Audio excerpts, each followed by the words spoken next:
lot of people know the movie, The Texas Chainsaw Massacre. Most people know him as like he's this slasher with a chainsaw that he like wears people's faces, and you know, he's just like his family is helping him like commit all these murders, and they're trying to keep it hush because he's crazy, and it's like, oh, he's just our sweet little boy, he's just not all the way there. And that's The Texas Chainsaw Massacre. That's what most people know him as, right? But what most people don't know is that it is actually based off of a real story. So there's this guy named Ed Gein, right? Ed Gein was born in Wisconsin, and he grew up and he was super isolated, like always by himself. What's up, YouTube? Welcome back to the channel. How you guys doing? Hopefully you guys are doing alright, man. If you guys are brand new to the channel, we break down scary and creepy videos, man, on the net, on the web, from YouTube videos to TikTok videos, IG Reels, Facebook, man. Anything weird, usual, and unexplained, you can find right here on this channel. Just want to thank you guys who's been tapping into the channel, subscribing, hitting that like button, hitting that post notification bell. You guys are growing a community together. I appreciate the support. Let's do what we do best. Let's seek the truth. This woman lured a man into a treehouse, seduced him, and then stabbed him to present his dead body to her boyfriend as a gift.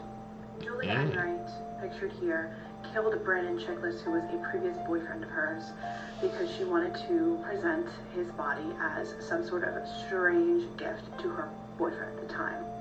Brandon was stabbed over 10 times, and Julia's boyfriend at the time also had a hand in helping dispose of his body. There were many things that Julia said caused this to happen, like her fascination with Marilyn Manson and the fact that she was a dominatrix.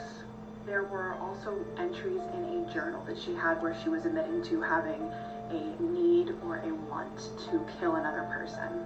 Julia worked as a phlebotomist, so she was not squeamish around blood, as she said in court. She was found guilty of his murder and was sentenced to life in prison without the possibility of parole. Watch you get to a relationship. Have you heard about this foreign streaming service that people are claiming is like the darkest? I don't know about you, but the scariest TV shows and movies are almost always foreign. And I recently found this Nordic streaming service that was not available in the US. But now it is, and it has some true crime stories that have been like keeping me up at night. Like the story of Lisa Holm, who was a teenager in Sweden working at a cafe when she never made it home one night. She had just texted her father that she was heading home on her moped, but when she never showed up that night, he actually drove to her work and found that her moped was still in the parking lot with the keys in the ignition. And no one inside had seen what happened to her between the entrance to the cafe and her moped. And then when the police are called, they start finding some of her belongings, leading them like breadcrumbs to this shed up here. And that's where they ultimately find Lisa's body crammed into a locker. And this is the crazy part, but beforehand, there was a guy in the search party looking for Lisa who was telling volunteers beforehand to not look in this specific shed.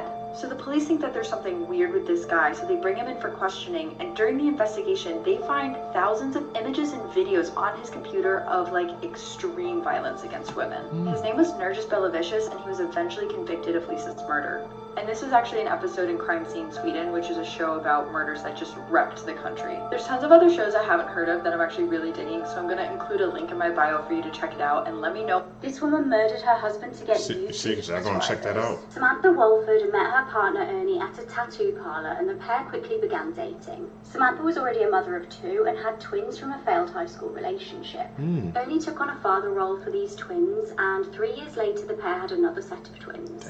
Shortly after they had another child, making them a family of 7. Ernie was working a lot to provide for the family, and Samantha was trying to make it on YouTube. Her attempt at a YouTube career was putting a strain on the relationship, and she was neglecting her children. The pair reportedly began arguing a lot. On the 20th of February 2015, police were called to their home. Samantha claimed that 3 men had broken in and kidnapped her husband.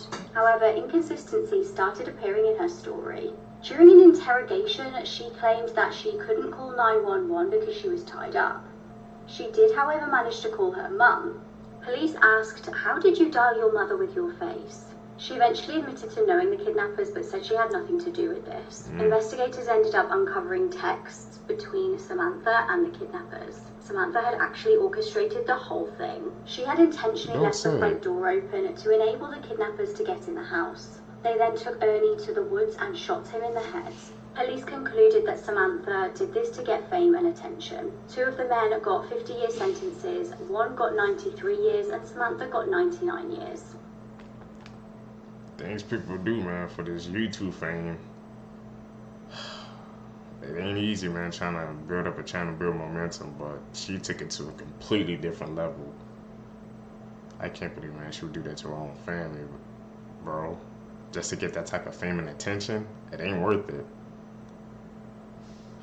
Wow, we gotta watch out for people like this in the world. Real Disney ghost stories sent in by you guys. Part 1. These Disneyland cast members wish to remain anonymous, but here are some stories about the little girl who haunts California Adventure. When I worked at Disney California Adventure, we would sometimes see a little girl and she would show up in the bakery tour alone. And usually by the time we figured out she was alone, she's gone. We asked another cast in the bakery and they said she comes by every now and then and wanders all the way to Little Mermaid. Before Disney California Adventure was built, it was a parking lot and she was hit by a tram. And since then, her ghost has haunted the area. It's funny because there's a pattern here. Another cast member wrote to me about this little girl as well in Disney California Adventure.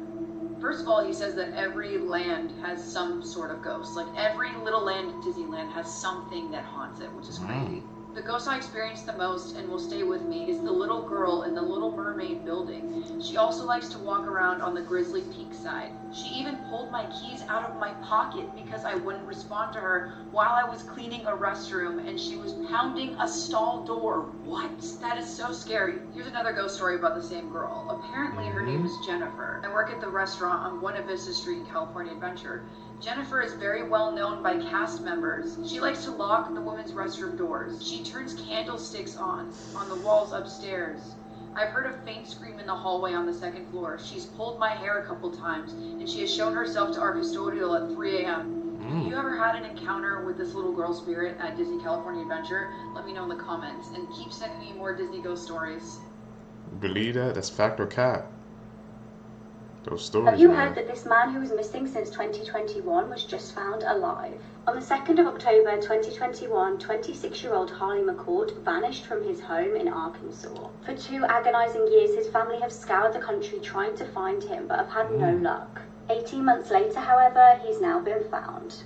He was located on a beach in Texas, miles away from his Arkansas home. Harley was last seen in his bedroom by his dad on the morning of the 2nd of October. When his dad couldn't find him a couple of hours later, he reported him missing. He'd been severely depressed and distant for the months prior to him going missing. He also had social anxiety, so it was very odd of him to leave his home. His phone, medication, and other belongings were all still at home, and all searches led to dead ends. Then, in a dramatic turn of events, almost 2 years after he disappeared, Harley was discovered. Police in Texas stopped a man for walking against the traffic. Using information they found in his backpack, they identified him and notified his family. His mum and sister raced to see him when he was found, and as soon as they were reunited, they all embraced. His disappearance is still under investigation, and Harley states that his memory of what happened is fuzzy. He's been receiving mental health treatment in a hospital and is making progress. Do you guys even imagine that, man? Like, you looking for your family member for like 2 years, he just drops off the grid, just disappears. You think the worst happens, and you miraculously you found him.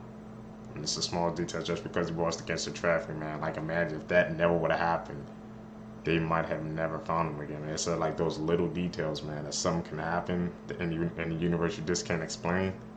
Some things are meant to be. You can't remember what happened, the fuzzy details. That's what I'm focusing on. These people might be freed soon in 2023. Number 1, we have Rachel Shove. In 2012, a 16-year-old Rachel, along with her friend Sheila Eddy, decided they no longer wanted to be friends with another girl named Skylar Neese. However, instead of just communicating and talking to Skylar about their thoughts, they decided to lure her out of her house in the early hours of July 6, 2012. Skylar thought nothing of it and believed that she was simply hanging out with two of her best friends. The two took her to some woods 30 miles away where they would stab her to death. What's more disturbing is that Rachel and Sheila even talked to Skylar's parents and helped them during the search days after the killing.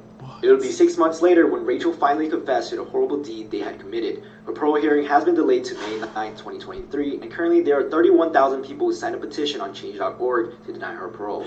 You said yourself, Your Honor, this is first-degree murder.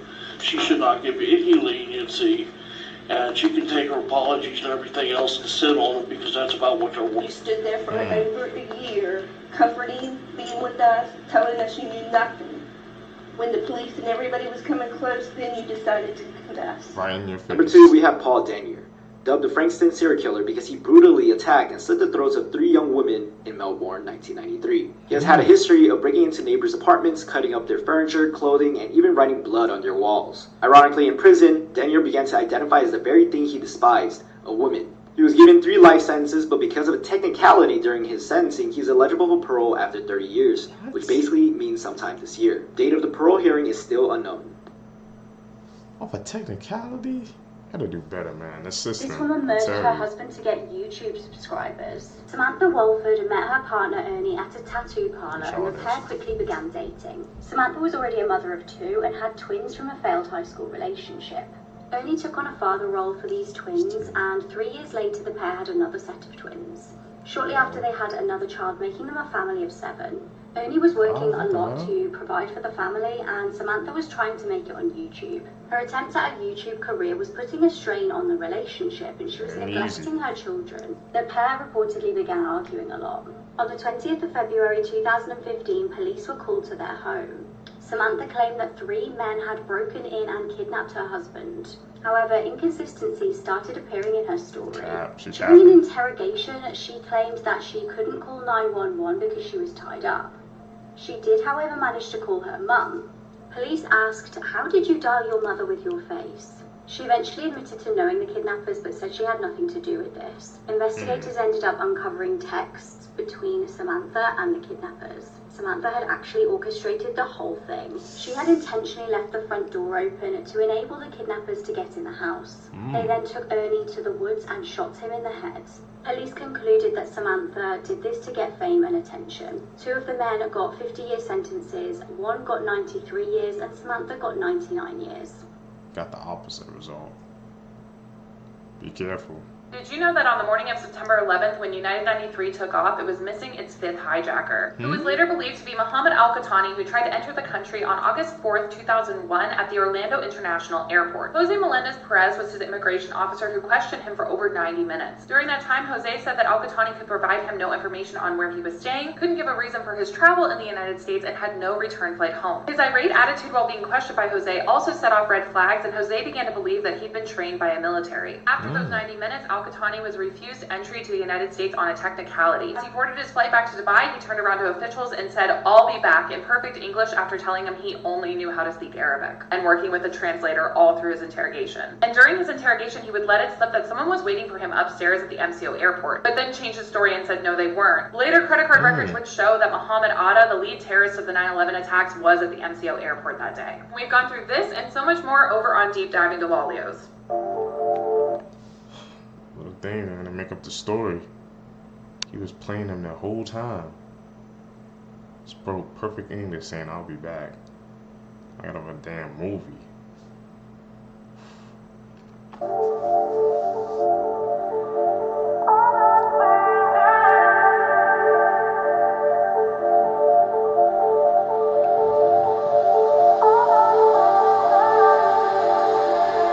Everywhere I go, I see the world changing. Don't care what you think of me, I'm not changing. I'm not changing. I'm not changing. Don't care what you think of me, I'm not changing.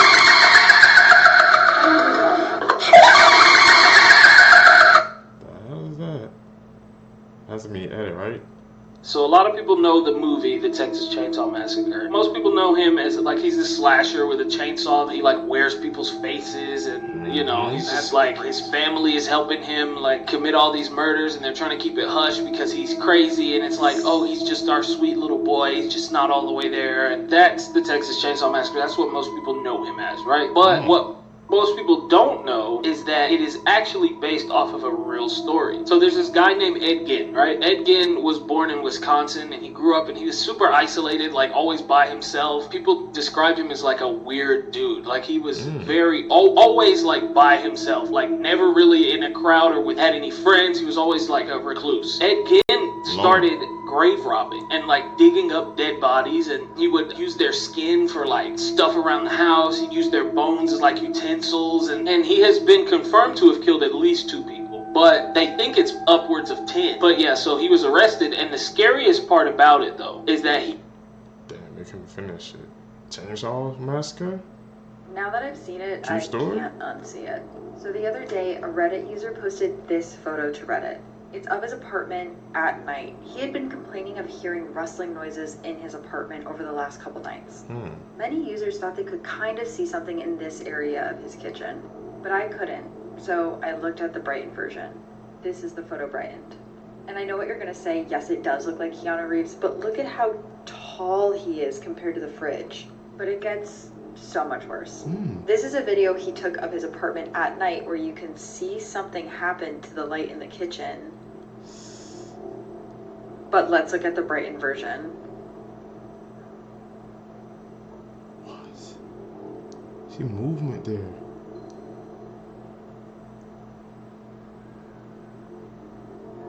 Yes, it's terrifying, but is it a ghost? Is it a ghost? Fact or cap? That guy doesn't know what to do.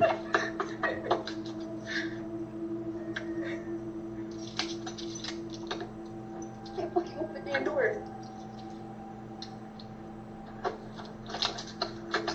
Where's she running from?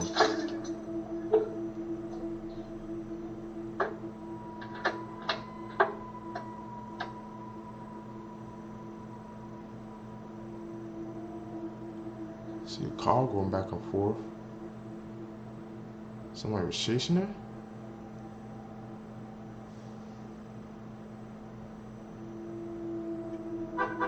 She made it home, thankfully. I don't know what would have happened.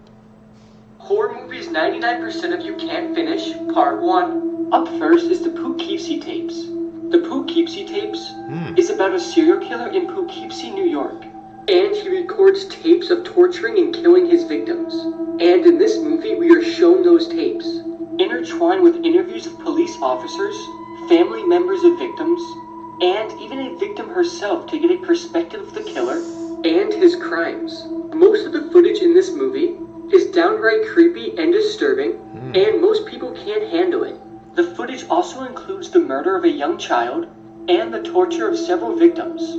So let me know if you can finish this movie, because 99% of people can't. Okay, I gotta finish the Pussy tapes. I'm not even gonna try.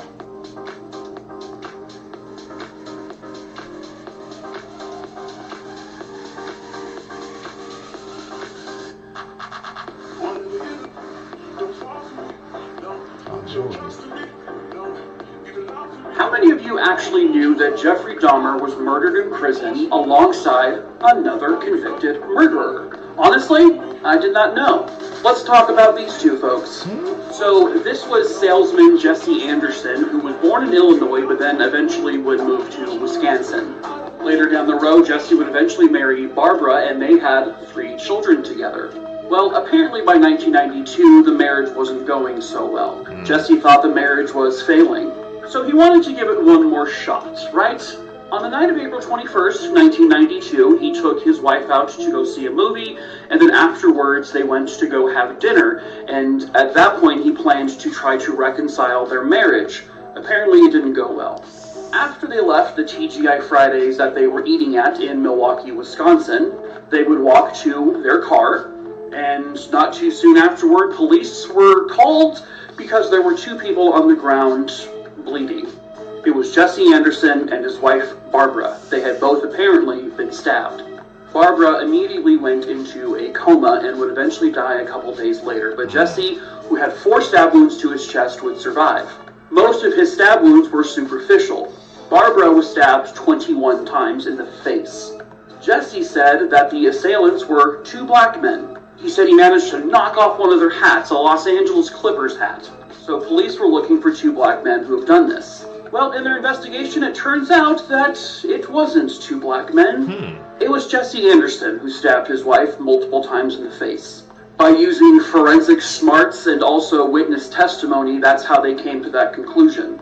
Jesse had bought the hat from this man that same day. Jesse was convicted and sentenced to 60 years to life. He would eventually end up in the same prison as Jeffrey Dahmer. And also, Christopher Scarver. Christopher was working in Milwaukee at a conservation corps job group. He was promised a full-time position at this job by a man who eventually that man would be terminated from the company. Therefore, Scarver's promotion to full-time never got to happen. So on June 1st, 1990, he went to his place of work and he confronted the person who replaced the man who promised him a full-time job. That man was named Steve Lohman, and he was demanding money from him. And he was pointing a gun at Steve Lohman. He was drunk, he was crazy. When Steve only gave him a few bucks, he shot him directly in the forehead, killing him instantly. And then shot him 2 more times after he was dead. Another person there would end up giving him a $3,000 check, and he let them live. He found out that Jeffrey Dahmer was specifically targeting black young men. He also found out that Jesse Anderson tried to frame 2 black men for a murder he committed. So, while on cleaning duty in a locker room at the prison, he beat both men to death with a metal bar. He's now serving 3 life sentences without parole. Damn. One act doesn't make up for another, but he just took him out. He took out Jeffrey Dahmer and the other guy. They both were just for targeting black men. But, you know, 2 wrongs don't make a right, but he just freaking ended it. Goes to show you, man, how these stories, they never end well. When you're in a situation like that, man, it's best to just avoid it. Like I said, he was drunk or something. That drunken days, something led to him being gone for the rest of his life. That's why I try to stay away from that, man. Damn. YouTube, that's it, man, for this video for you guys today. If you guys stay with me to the end, you're a true seeker seeking the truth. I greatly appreciate that, man. Make sure you guys hit that like button, subscribe, hit that post notification bell, as you guys can see my reaction style, man. I changed the order for you guys. You guys said it's better. I'm cutting down on me pausing and talking all the time because you guys just want the video to play through and I save it for after. So tell me how you guys doing. You guys enjoying the changes? Like I said, man, mine coming soon. You guys gonna catch it in the next one, man. Guys, we've been being daily every single day of April, man. So guys, hopefully you guys appreciate the effort I'm putting in, man. May coming up, gonna go even stronger, gonna go even harder. I'm out. Peace, YouTube.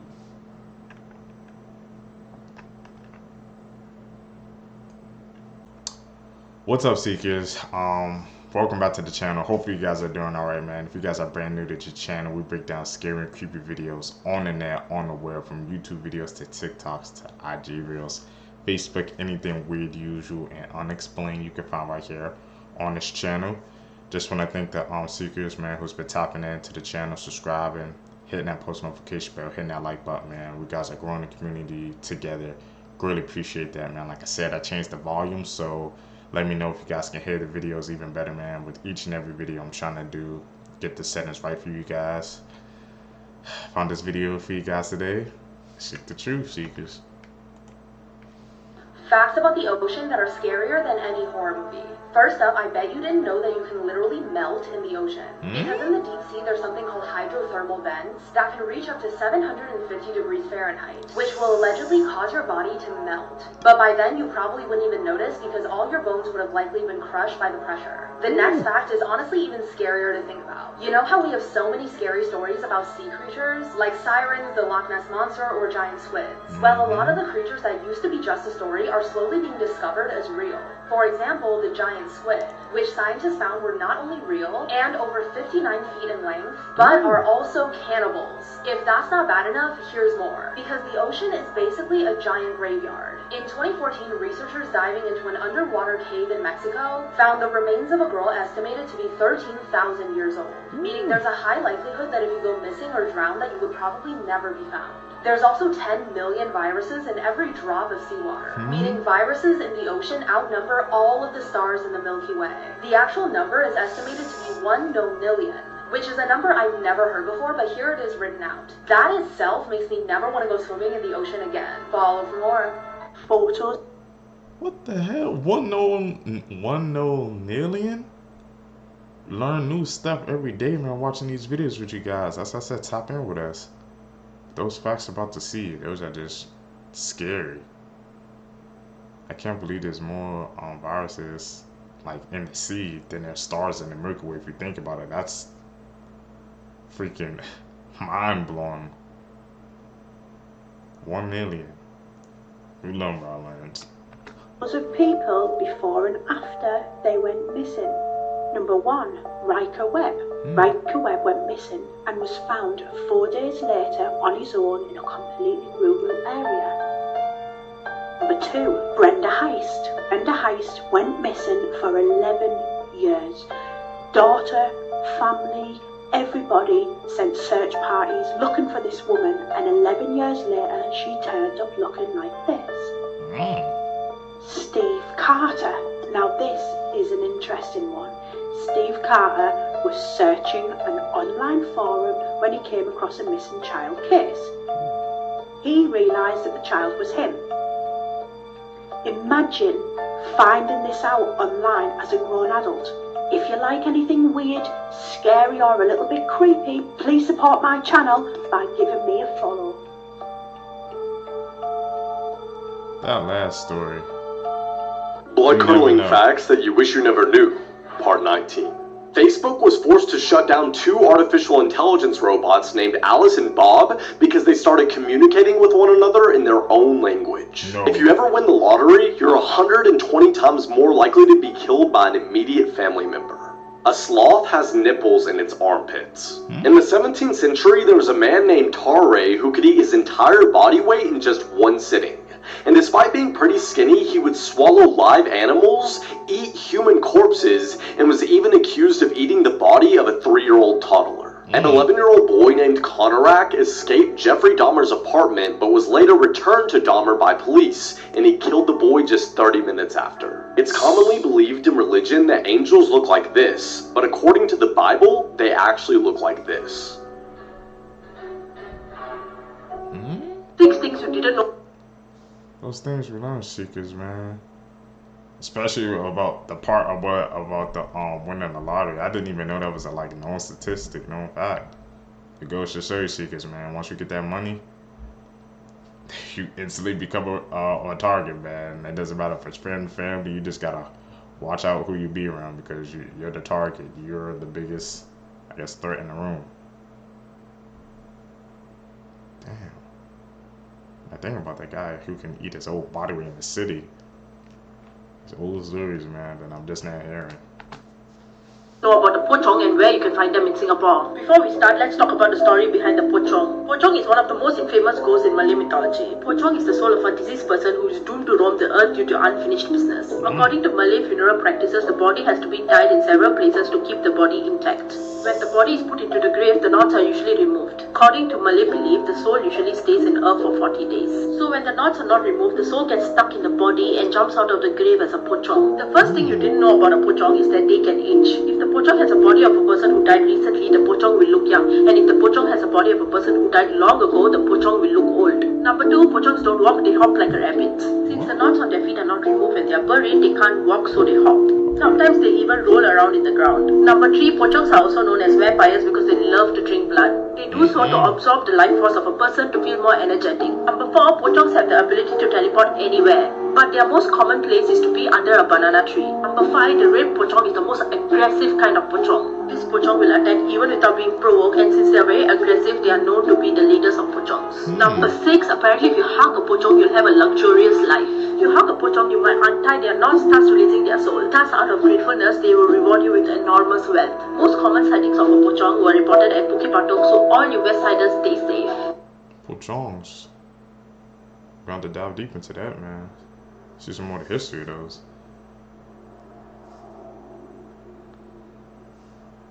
They can teleport too? We believe that? Fact or cap? Interesting facts you didn't know. The last one will shock you. There are only 2 people alive who know the recipe of Coca-Cola, and they aren't allowed to travel on the same plane in case it crashes. Did you know that TikTok knows who has a crush on you? Your secret admirer is the second person that appears when you click on share then WhatsApp. Research shows that most dog owners would rather hang out with their dogs instead of other people. There is no single comment under this video with 0 likes. People who like the smell of gasoline, nail polish, and acetone have a very strong tendency to do drugs. Before passing away, Albert Einstein said a few words in German. The only person to listen was a nurse who didn't speak German. If you comment evil, you will unlock a new secret TikTok emoji. Remember to use the brackets with small letter. There is a species of jellyfish that is biologically immortal. This means that it can theoretically live forever as long as it doesn't get eaten or injured. The world's oldest piece of gum is 9,000 years old, and it was found in Sweden. And now, before the last fact, support us by pressing the plus button for more interesting content every day. The probability of you drinking a glass of water with molecules that have passed through a dinosaur is almost 100%. 10 facts you didn't know that could save your life. If your house ever smells like fish for no reason, 9 times out of 10, it's because there's an electrical fire. If you're in a foreign country and you need to call for help, but you don't know the emergency number, call 112 and it'll automatically connect you to the nearest helpline. If a tornado looks like it's not moving, it's actually moving towards you. If you ever wake up to the smell of gas, don't turn on a light. The spark from the light switch could blow up your entire house. Lying flat on your back is the best way to survive a falling elevator. If your hair ever stands up, duck and cover because you're about to be struck by lightning. If you ever fall off the edge onto the tracks, don't try and crawl back up. There's a crawl space built to go underneath in case this happens. If a deer runs across the road, it's better to hit it than swerve into the ditch. But if it's a moose, then it's better to swerve into the ditch, because hitting a moose is like hitting a brick wall. Even if you have no service, you can still dial 911. In an emergency, your phone will connect to the nearest tower. If you ever get kidnapped into the back of a vehicle, disconnect the brake light wires so the cops will pull them over. Then kick on the door to let them know that you're there. Interesting facts. You're gonna have to write those down. Footage will blow your mind. A Bangkok Airways pilot sat in his aircraft and filmed what looks like dozens of people exiting a plane. Passengers are seen towing their luggage through a connecting bridge, except this jet bridge was empty. It wasn't connected to a plane, leaving viewers completely baffled as to where the ghostly passengers were coming from. The footage is chilling, and hauntingly, the figures appear to be floating, not walking. The pilot posted the video online, and it sparked a debate. Some say this is just an optical illusion. Others believe these figures are ghosts, spirits caught on film. So ghosts or an optical illusion? What do we think? Ghosts or optical illusions? I mean, it's an optical illusion. There's a lot of people, man. Ghosts? Could be that. Could it be, like I said, an edited video or something? We don't know. Those type of videos, man, it always get to me, though. Those are chilling, bro. Very weird. It's because you don't have an explanation to explain that. You have to dive deeper to that one. Anybody who can find out, tell me them below, man. Like I said, Factor Cap. Scary moments in nature caught on camera.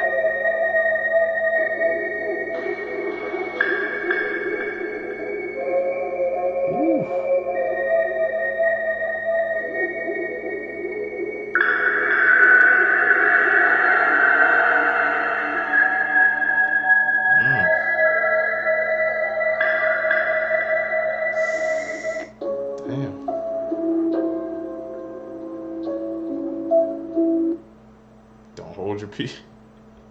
That's what it said. Don't hold it. With possible contamination in the air, please keep shelter in your residence until further notice.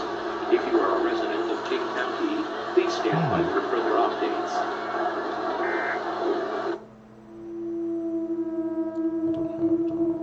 What the hell is that? You don't have a dog. Skinwalker? Smile Dog is a demon that pretends to be a real dog. Legend says that if you see a picture of Smile Dog, he'll come get you while you're sleeping. And the only way to prevent this is to show the picture to someone else. So send this video to everybody you know. Full story coming tomorrow. Everyday things you didn't know. The purpose of part 2. 1. The headrest in your vehicle. Although the main reason you have this item in your car is pretty obvious, but there is a hidden use for these that you might need to save your life one day. If you ever get into an accident and can't get out of the car, take the headrest off to break the window with the metal legs. 2. The little hole in your padlock. Many people think this is where the lock could be picked from.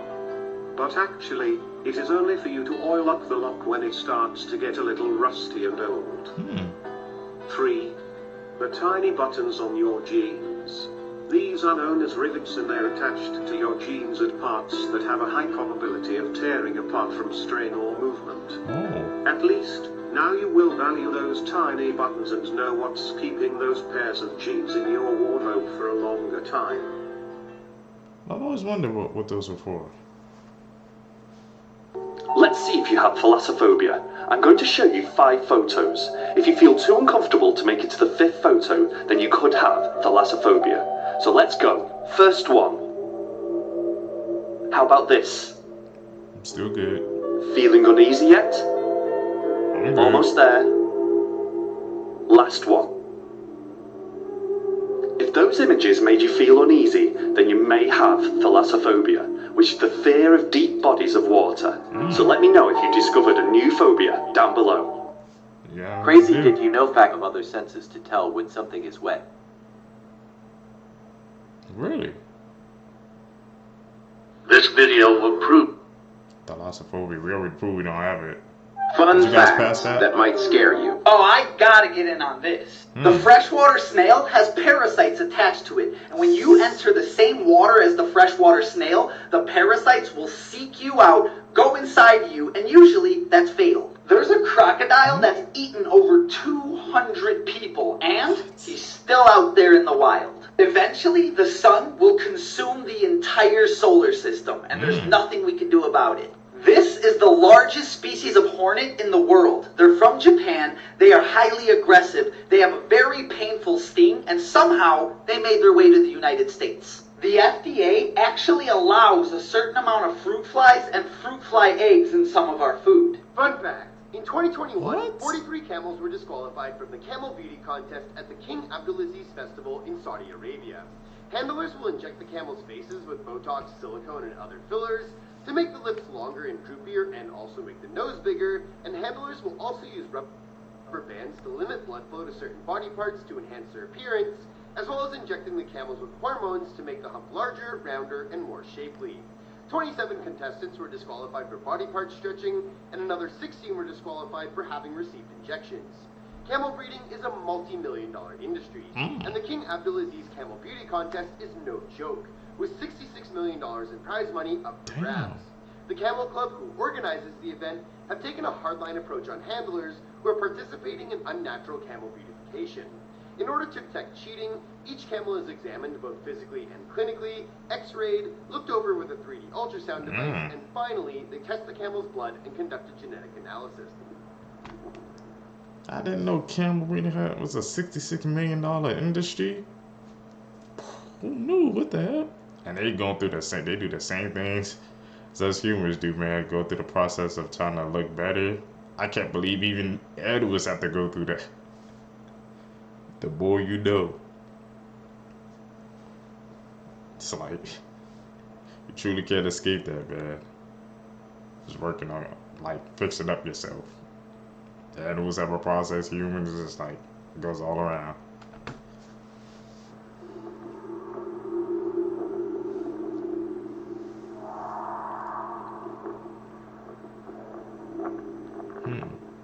Where you at? A fisherman just got video proof of the Loch Ness Monster for the first time. Just 3 days ago, a local fisherman from New York named Lucas Steele went out fishing on Lake Ontario, but what he would find that day he'll never forget. He was out on the water as he is every Saturday trying to get a big catch. The biggest fish he had ever caught was a 41-pound Chinook salmon, and he was hoping to one day find 148 pounds, which would break the record. He was fishing for 45 minutes without any luck, but then suddenly something huge caught onto his fishing line. This was a monster of a fish. He battled with this beast for an hour before finally pulling it up. This was a 47-pound Chinook salmon. He was overjoyed and was ready to head back, but suddenly he saw something in the distance that resembled a sea serpent with a long neck and moved quickly through the water. Lucas Steele's interest peaked and quickly turned his boat engine on and moved over the area. He didn't see anything for a few minutes, but then he saw something pop up out of the water. This was the Loch Ness Monster, and it was massive. It was 15 feet tall and at least 50 feet long. He was astonished and quickly took out his phone to take pictures and videos. People tried to tell him not to publish the video, but as of yesterday, he just released it. To see the footage, save this video, then press share, then more, then click on found photos or comment Nessie in all caps under this video. Which of these facts is the hardest to believe? Squirrels lose more than half of the nuts that they hide. Our eyes are always the same from birth, but our nose and ears never stop growing. It will take 1 hour to drive to space. The second person you see when you click share on WhatsApp is your soulmate. Humans have jumped further than horses in the Olympics. T-shirts were originally made for unmarried men who didn't know how to sew buttons on collared shirts. On average, a baby can cost new parents up to 750 hours of sleep. What's more? It's true. Time gets faster as we age. This graph shows how we perceive time as we get older. According to this, we experience over 70% of our perceived life by the time we turn 21, with everything until age 5 comprising almost 50% of our whole lives. So why doesn't it feel like turning 5 was the halfway point of our life so far? Well, first of all, we don't start forming stable memories until about age 3 to 4, so those years have been pretty much wiped clean. Secondly, as we age, each additional year becomes a smaller and smaller percentage of how many years we've lived so far. So each year that goes by becomes a smaller and smaller sliver of our total lives. For example, at age 50, an entire year is just 2% of your total life. Meanwhile, back when you were 10, 2% of your life was only about 2.5 months. So technically, 2.5 months to a 10-year-old should feel about the same as an entire year would to a 50-year-old. Time doesn't actually move faster as you age. Your brain just has limited storage space. About 2,500 terabytes to be exact, which seems like a lot, but it actually fills up pretty quick considering that we're basically recording a never-ending video into our memories in 16K or whatever resolution reality is. And each year, your brain needs to choose which memories to delete in order to make room for new ones. Meaning, as we age, we slowly forget the most significant memories of our lives, making us feel like we got to where we are today faster than we actually did, while every additional year that goes by feels like a less and less significant portion of our total timeline, causing life to zip by at supersonic speed by the time we hit like 30. Curious to know, what age is your earliest memory from? Scary moments in me. Nah, he was spitting. I ain't on I guess how we perceive time as we get older. How it really just goes by. It's like it's more quicker. Cause sometimes I do maybe having to recall, sometimes my earlier memories. It's the earliest memory I could think of. I could really think and go back. See, damn it, it's hard. I'm trying to do it right now. I only have to think. Damn. You was spitting, bro. Nature caught on camera. I can't even recall it right now.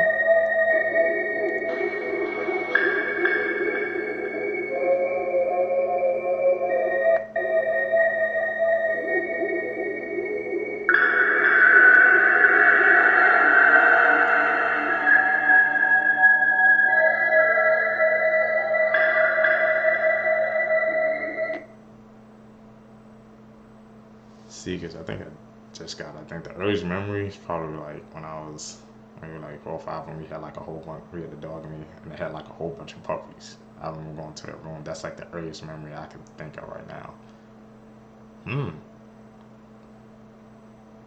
The more he said, I'm about to say, the more he was talking in that video, the more it was kind of clicking in my head. Whew, alright. Seekers, if you guys made it with me to the end of the video, you're true seekers seeking the truth. I really appreciate that, man. Like I said, I changed the volume for you guys, man. Like I said, so hopefully you guys can hear the video even way clearer now. I'm cutting back on my talking, as you guys can see the past couple of videos. I'm trying to we're trying to grow this community to something big. I know we can, so thank you guys for sticking with me and supporting the channel. Some changes are coming, man. Like I said, I might come in soon. You guys can catch you in the next video. I'm out. Peace, YouTube.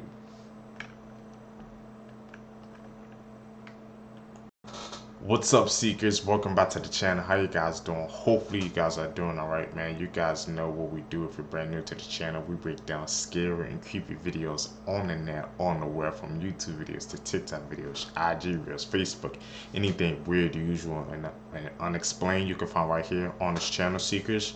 Just want to thank you guys who's been tapping into the channel, subscribing, hitting that like button, hitting that post notification bell, man. I really appreciate the support. Like I said, that's how we can grow our community together, the seekers. So if you guys do those steps, We're on our way up, man. Like I said, once again, I messed with the audio settings, man. You guys haven't seen, you guys, how you couldn't hear the videos on some of it, so I turned it way up. Let me know down in the comments, man. Is the audio, is it good or fine, man? Like I said, I'm trying to get this right for you guys, because, man, Mike is coming soon. Let's do what we do best. Let's seek the truth. 75 passengers lost their lives after this pilot let his children in the cockpit. On March 23rd, 1994, an Aeroflot aircraft was flying from Russia to Hong Kong when the airplane tragically crashed. Only a few hours into the flight, one of the pilots allowed his 2 children who were also on the flight to enter the cockpit so that they can see how everything operated. The pilot's 16-year-old son Elder and his 12-year-old daughter Yana had the opportunity to sit in the pilot's seat and play around with the aircraft's controls. Of course, autopilot was on, so this was not supposed to be dangerous. Well, at least that's what he thought. The pilot told his son Elder that he can turn the plane to one side so he can experience what it was to fly a plane.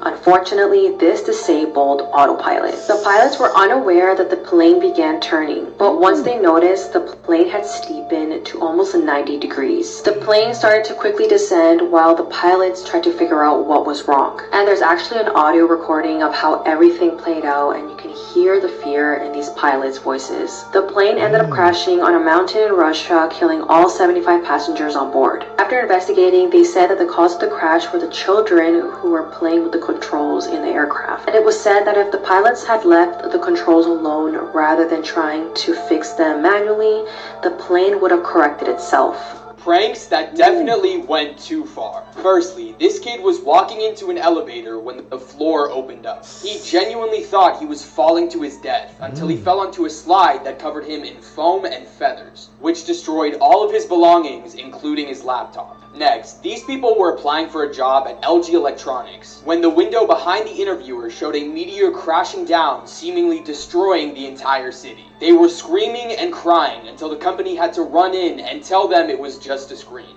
Finally, this prank is the worst one of all. These customers were paying for store items when a Grim Reaper appeared on the screen. When they turned around and saw a man with a scythe winking, they each began to tear up in regret, believing that these were their final moments.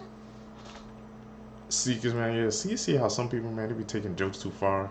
That's definitely the case, man. Like, if you see a damn Reaper behind you, see, cause how would you guys react?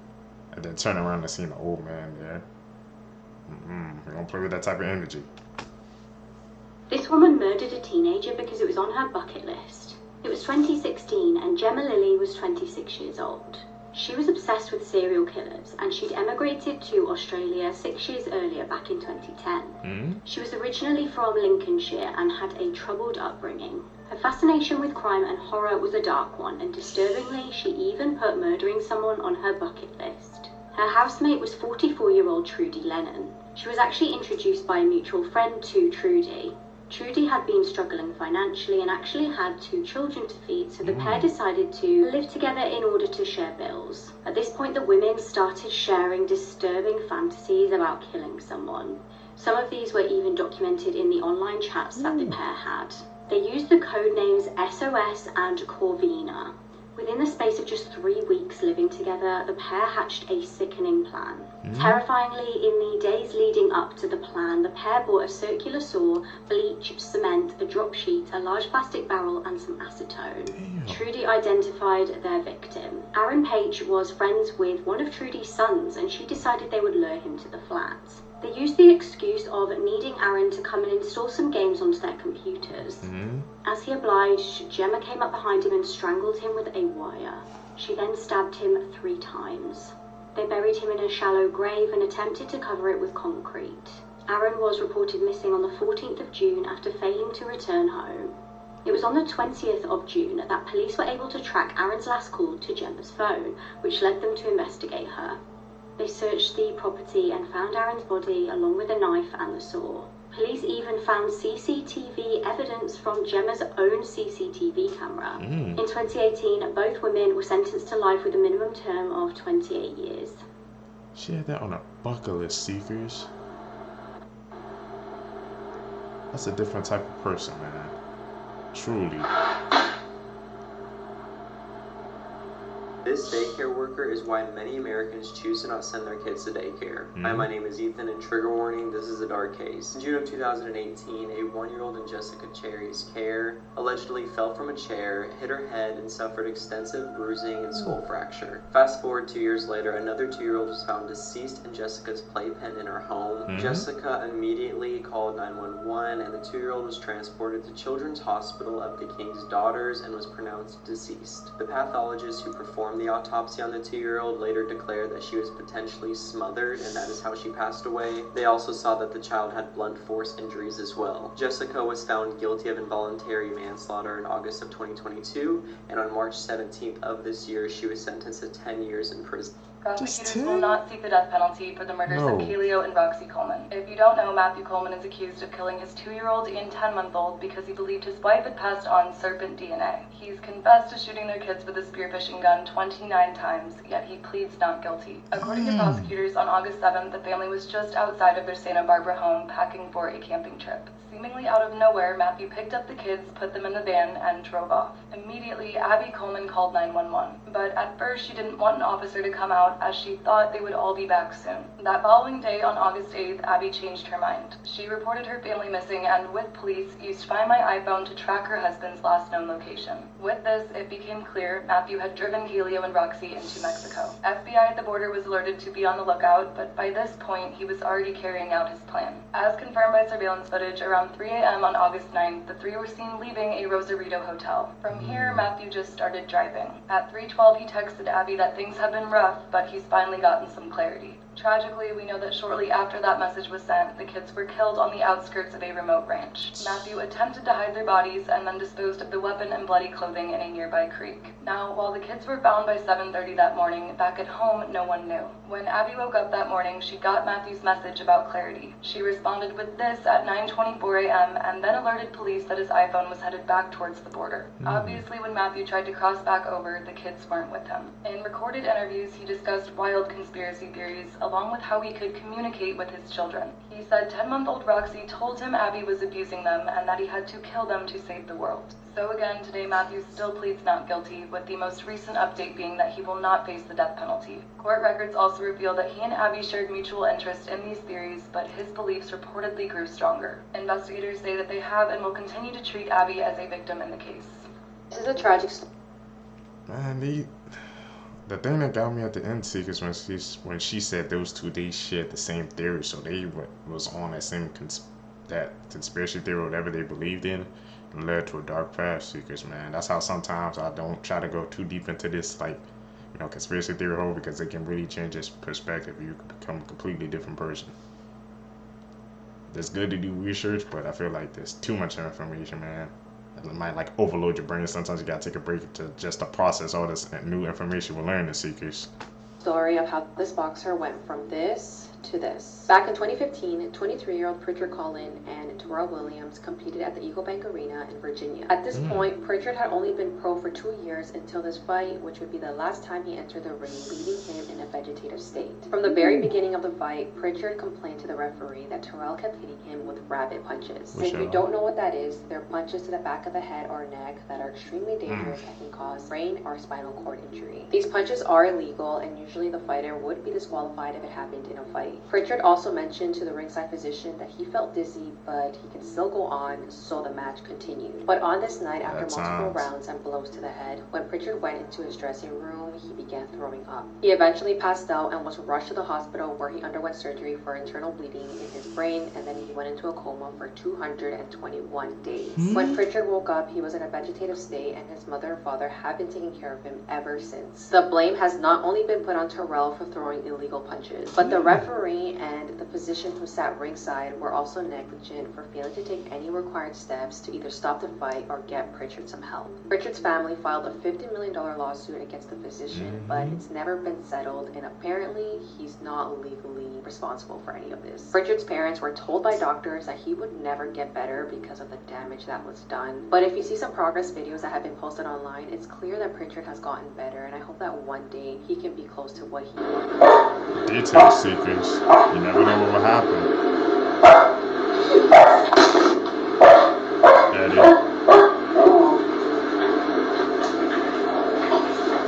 Horrific details have been revealed in the case of Abby Williams and Libby German. If you've been following, you know the girls were enjoying a day off school when they were killed near Delphi's Monon Highbridge Trail. Richard Allen has since been arrested, with his defense now arguing that the way they were found actually suggests a ritualistic sacrifice. On Monday, they filed a 136-page document including a step-by-step of what Richard would have to do to commit these crimes between 2:13 and 3:30 p.m. I'm going to be brief, but again, a warning that these details are horrific. According to court documents, the crime scene on Valentine's Day was ghoulish, with what appeared to be the letter F painted in blood on a tree. The girls were, quote, treated differently, but both reportedly suffered wounds to their necks. Abby was dressed in Libby's sweatshirt and jeans, with more clothes found in the nearby river. Aside from that, the defense states that the girls were positioned with branches of varying sizes arranged on their bodies. On Abby, there were sticks mimicking antlers, and another placement included 3 branches that resembled an asterisk. So with all of this information and more, the defense is arguing a lot. That no one could have done this alone, that there is overwhelming evidence tying Odinism to the crime scene, and that several officials believed a cult to be behind the murders. They also named 5 suspects who they say were cleared too quickly, including a man whose son was dating Abby at the time. They know that a social media post contained runes that actually mimic the crime scene. It is a 136-page document, so there's a lot.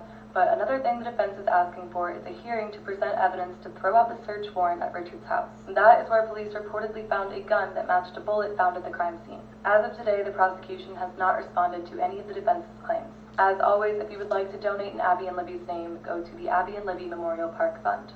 This girl Those killed calls, her mum man. so Gotta that she be careful wouldn't about find out those she got secrets. kicked out of school. On the 3rd of March 2020, police were called to do a welfare check at a property in Ohio. Brenda Powell lived in the house, the 50-year-old mother of Sydney Powell. Brenda had actually been on the phone with Sydney's former school. This was the University of Mount Union. Now, during the telephone call, a staff member heard repeated thuds and screaming, so authorities were alerted. Inside, they found Brenda Powell in a serious condition. She was rushed to hospital but died from her injuries. Brenda had been unaware that her 19-year-old daughter had been kicked out of the school. During her telephone conversation, Brenda was struck in the head and then stabbed nearly 30 times by Sydney. However, when police investigated the murder, Sydney tried to claim that there had been a break-in. She told them that there had been a noise and her mum had instructed her to run away. She said she heard screaming, and when she ran back in, her mum was on the floor. Investigators saw through her lies and she eventually changed her story. At her trial, she pled not guilty by reason of insanity. Her defense argued that Sydney was suffering from undiagnosed schizophrenia. They stated that she killed while experiencing a psychotic episode. However, it is rare for people with schizophrenia to act violently. It was concluded that Sydney had been exaggerating her symptoms. She's recently been found guilty and is awaiting sentencing. This story. Oh, freaking daughter did that to you because she got kicked out of school and then just want to reveal the truth seekers. I'm telling you, man, seekers, the truth can be a powerful thing. Some people are afraid of it because of what it can do, and look what the extent people will go to, man, in order not to say the truth. That's a dark case, seekers. It makes me sick to my stomach. This is 14-year-old Scotty Morris out of Eaton, Indiana. On the night of March 16th, Scotty got into an argument with his parents after they forced him to put on this embarrassing t-shirt, and he ended up leaving the house and running away. He left the house wearing only this t-shirt, some shorts, and tennis shoes, and so a lot of people are very worried that he is being exposed to these freezing temperatures. They have not been able to find a trace of him in 6 days. Naturally, Scotty's parents have been under fire because of this bizarre, humiliating form of punishment, and you just see the pain in his eyes. It makes you wonder what's really going on in that house, why they would take a picture of him in this, like they were going to use it later as ammunition. I don't know, I don't get it. I think it's horrible. But here's what Felicia had to say to her son. This is Felicia Morris. She is Scotty Morris's mother. We've been working with Felicia for the last 3 days, and she's been very cooperative with our investigation. We had decided that she wanted to talk to Scotty personally, so that's why we're here. Do I hold on? No, you're okay. Go ahead. Scott, I love you. And I want you to come home. And I know that you're mad and confused, and I'm afraid that you're scared of all of this. Everyone is out looking for you, and we're not trying to scare you. You're not in trouble. okay? If you're in a house and they come to you and you don't want to go out because it's the cops, reach out. Me and Dad will come get you, okay? I love you and I just want you to come home. I need to know that you're safe. Please just call 911. Tell anyone. I need you home. I just need you home, okay? And I love you so much, okay? Guys, we found it. It's all those things. It's like, to me, I'm like, there's a thing. I guess there's a difference between like punishment and I guess just like trying to humiliate someone. You can like humiliate the person. Like you say, you can see the pain in his eyes. That shirt dude was wearing said I'm a liar or something like that. And yeah, they took a picture of that. Yeah, it seemed like she said Seekers that she was going to use that for later. Any Seekers, man, want to dive into that case, man, so we can wrap that up? I appreciate that. It's okay, that you gotta go. I'll look you some. Wait, open it. Open it. This thing. So if you don't remember this story, back in 2020, a young woman and her group of friends were filming a TikTok video while they were using the app Randonautica. Now, if you don't know what Randonautica is, it's an app where you put in some sort of an intention, like scary, and it gives you a set of coordinates to go on some sort of little mini adventure. And on that day, those people had randomly gone out on a Randonautica adventure and had been sent to those coordinates where they discovered suitcases. And inside of those suitcases, shockingly, were 2 sets of human remains. Eventually, those remains were identified as belonging to Jessica Lewis and Austin Wenner. They were 2 locals who lived in the Seattle area and they had gone missing prior to this discovery. After some investigation, it was revealed that these 2 had gotten themselves involved in some sort of criminal activities, but still the question remained, who had killed them? Well, it was this man, 65-year-old Michael Dudley, a landlord in the Seattle area. As it turns out, he was the landlord for the 2 victims, and some sort of altercation had occurred on June 9th, 2020. On that day, according to further investigation, Michael Dudley had gotten into an argument with Jessica and Austin. And after this argument, he went upstairs to the bedroom that Austin and Jessica were renting. He shot them both to death, most likely for not paying rent and being involved in this criminal activity that they were bringing into his home. But disturbingly, Michael then took this a step further, and instead of just burying their bodies somewhere, he decided to dismember them. That's right, he then dismembered these 2 adult human bodies, stuffed them into suitcases, and tried to dispose of them in 2 different waterways in the Seattle area. Now, Michael was eventually caught and arrested for this crime, and eventually after the trial, he was sentenced to 46 years in prison. And with him being 65 years old already, this is practically a death sentence. I just remember seeing this video when it was first released and it was making its rounds on social media and thinking that can't possibly be true. But in this case, the actual reality of the situation was darker than any sort of fictional situation I could have ever imagined. Yeah, we need to look out for that. Randonautica?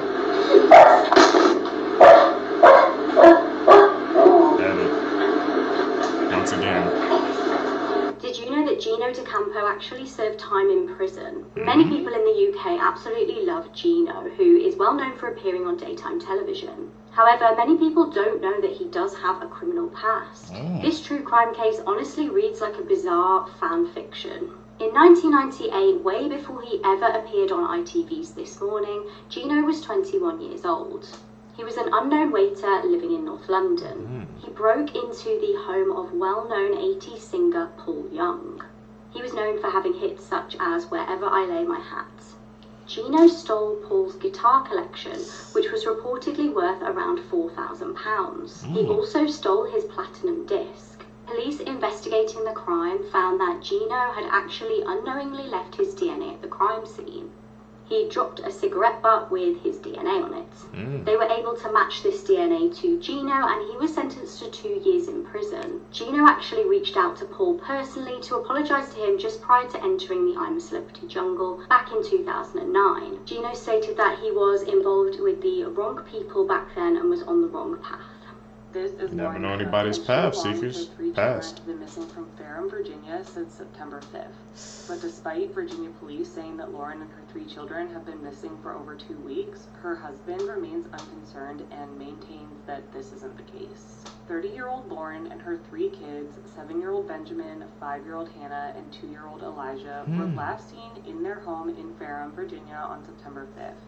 That day, Lauren missed a scheduled court appearance in Franklin County Juvenile and Domestic Relations Court. A missing persons investigation was initiated after Lauren did not appear for her rescheduled court appearance on September 13th. It's not clear why exactly Lauren was due in court, but police have said that juvenile records are confidential. Lauren's family has not heard from her since September 5th. A news release said, quote, "There has been no reported contact with Lauren since September 5th or 6th when she stated that she was in New York visiting family. This was the last time Lauren's mother spoke to her, and she said that Lauren's bank account hasn't shown any recent activity, and her cell phone last pinged on September 7th in Lexington, Virginia." Investigators later confirmed that Lauren and the kids had been in Litchfield, Illinois, but they haven't been able to directly talk to them, so they are still considered missing. Despite concerns from authorities and Lauren's family, her husband and the children's father, Jordan Cook, is not concerned, saying his wife and his children are not missing. Jordan was in attendance at the family's recent rescheduled court appearance on September 20th, but Lauren was not there. But Jordan Cook said, "I have no reason to be concerned about their safety or well-being. I have heard from my wife, and I'm sure she and my children are doing well. We ask that our family's privacy be respected at this time." But Sergeant Megan Houston said that until Lauren and the kids appear in person to a law enforcement officer, they are still regarded as missing. She said Lauren and the 3 children will remain in local and national databases as missing until a law enforcement agency is able to lay eyes on them to ensure that they are okay and not under any duress. She said this is the typical protocol for when someone is entered in as missing. A reported phone call, phone ping, photo, video, audio, etc. is not sufficient to clear the missing persons alert out of the system. According to Lauren's mother, Lauren is also 5 months pregnant. Lauren and her children may be traveling in a 2013 blue Chrysler van with Virginia license plates. Anyone with any information about Lauren or her children should contact the Franklin County Sheriff's Office. Now y'all, Never know, Jalen's family seekers. rushed to be by her side at Green Hospital. They learned that Jalen was shot twice in her face and she was shot in her back and her spine. Now this ended up severing her spine. Now Jalen was also placed on a ventilator because of all of the swelling and made it hard for her to breathe. Now y'all, this 24-year-old who had just had a baby not even 6 weeks ago was in the hospital fighting for her life. Now Jaden could not speak, but she was writing things on this board, and one of the things that she told her parents was, "I want to survive." Jaden also started to recall everything that was going on the day that she got shot. She remembered him saying that she shouldn't have came there and that she was gonna die. She recalled zip ties, and she saying that after she got shot, she just kept fighting because she wanted to live for Josiah. Now Jalen's mother did learn what actually happened that day. Jalen is saying that when she got there, he had zip ties and he tried to zip tie her. Jalen then tried to make a run for it when she realized that this man is going to try to kill me. Now, as Jalen is running for her life with her baby, she's huddled over her baby. Jamar is chasing her, and that's when he shoots her in her back. So Jalen's still fighting for her life. The baby ends up dropping, and that's when she's trying to crawl to the door. He then stands over her, shooting her 2 times in the face. Now, this is at the point where he thought that Jalen was dead, because after that, that's when he turned the gun on himself. But Jalen was not dead, and she was able to crawl out into the yard where a neighbor saw her. Y'all, this girl literally got shot in her face, her back, and she was still able to crawl out and help herself and her son. Now, although Jalen has a long road to recovery ahead of her, she is expected to survive. Now, y'all, it is so important that Jalen's story gets heard because it might be another young lady out there that's in her situation. Y'all, this man was very possessive, very abusive, always checking her location, always just doing things to see where she was. But never in a million years did they think that he would try to kill her. And not only that, you guys have to think about, she was holding his baby when all of this took place. So not only was he trying to kill her, he could have killed his own child as well. Now, there is not a lot of justice that could be done because Jamar did end up killing himself. But Jalen and her family, they want to get this story out there because maybe it can touch somebody and maybe it could save a life. As of right now, Jalen's family's main priority is her recovery and the raising of Josiah. Now, there is a GoFundMe that you guys can donate, or if you just share it, that is fine, for Jalen and her son Josiah and for her recovery. And they are also having a basketball fundraiser on September 30th from 10 to 2. Now, this will take place in Griffin, Georgia, and it is taking place at the First Assembly God Church at the gym. Jalen is a beautiful mother. She's a survivor, and y'all, she deserves all the love and peace in the world. My heart goes out to her huge family, because through all of this, they have stepped up and they are taking care of Josiah. Not only that, they are also taking care of Jalen. Jalen is in a wheelchair now. She would need all the help that she can get. You guys, please make sure you blow this up. Share this. Maybe somebody will see this video and they'll leave a bad situation that they're in. Or maybe somebody's going through a similar situation that they're on the fence about, and this video could help them. Justice for Jalen, and y'all make sure you blow this one up. 75 Seekers, you guys, man. Justice for Jalen, like they said. Let's blow this video up, Seekers, man, because that was actually, she's a survivor. To survive all that, man, like she literally had a crawl at the end. That's a different type of strength, Seekers.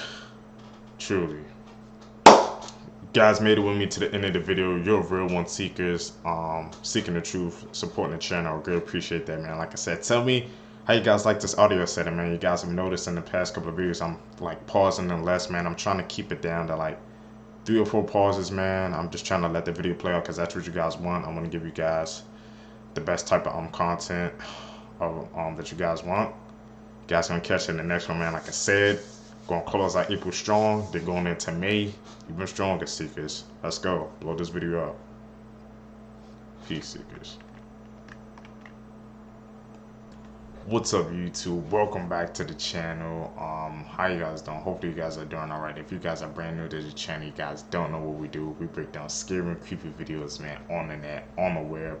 From YouTube videos to TikTok videos, IG reels, Facebooks, man, anything weird, usual, and unexplained you can find right here on this channel. Just want to thank you guys who's been tapping into the channel, subscribing, smashing that like button, man, hitting that post notification. But that's how we grow. That's how we can grow our community. So great, appreciate the support. Let's do what we do best. Seek the truth.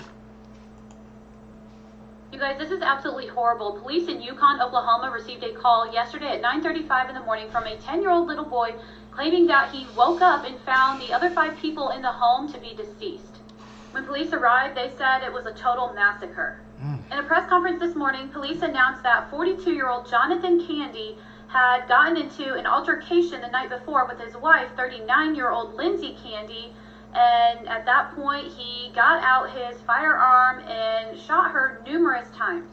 He then systematically went through the house and unalived his 3 kids. They're 18-year-old Dylan, 14-year-old Ethan, and 12-year-old Lucas. This is an older photo from 2017, but it's the only one I could find so far. The police said they're unsure why that 4th child was left unharmed. Lindsay and one of the kids was found downstairs, and the other 2 kids were found upstairs, and they said that one of them was in their bed. And they don't know if anybody tried to fight back, but they believe that pretty much as soon as he saw one of them, he just took their life immediately. It was also reported that there was never any kind of history of domestic issues within the home, so nobody really has a clue what made him decide to do that. He just snapped? Prayers going up to the family and the friends. I can't even imagine. Wholesome facts that will make your day slightly better, part 1. When a human sees a puppy, a chemical called dopamine is released in the brain. Elephants also release dopamine when they see people, meaning that they think we're cute in the same way we think puppies are cute. There's a YouTube channel called Dad, How Do I that teaches young people things that would typically be taught by a father figure. From how to change a tire to how to tie a tie, fans of the channel think it's super helpful. When you're on a walk with your dog and they stop to take a dump, you may notice that your fluffy friend is staring at you as they poop. They do this because they're in a defenseless position and they're trusting you to keep them safe. There are more public libraries in the US than McDonald's. After the horrific events of 9/11, a small Kenyan tribe known as the Maasai people gave 14 cows to the US in their support. The man who played Mickey Mouse ended up marrying the woman who played Minnie Mouse, meaning that true love actually exists. That's true love right there.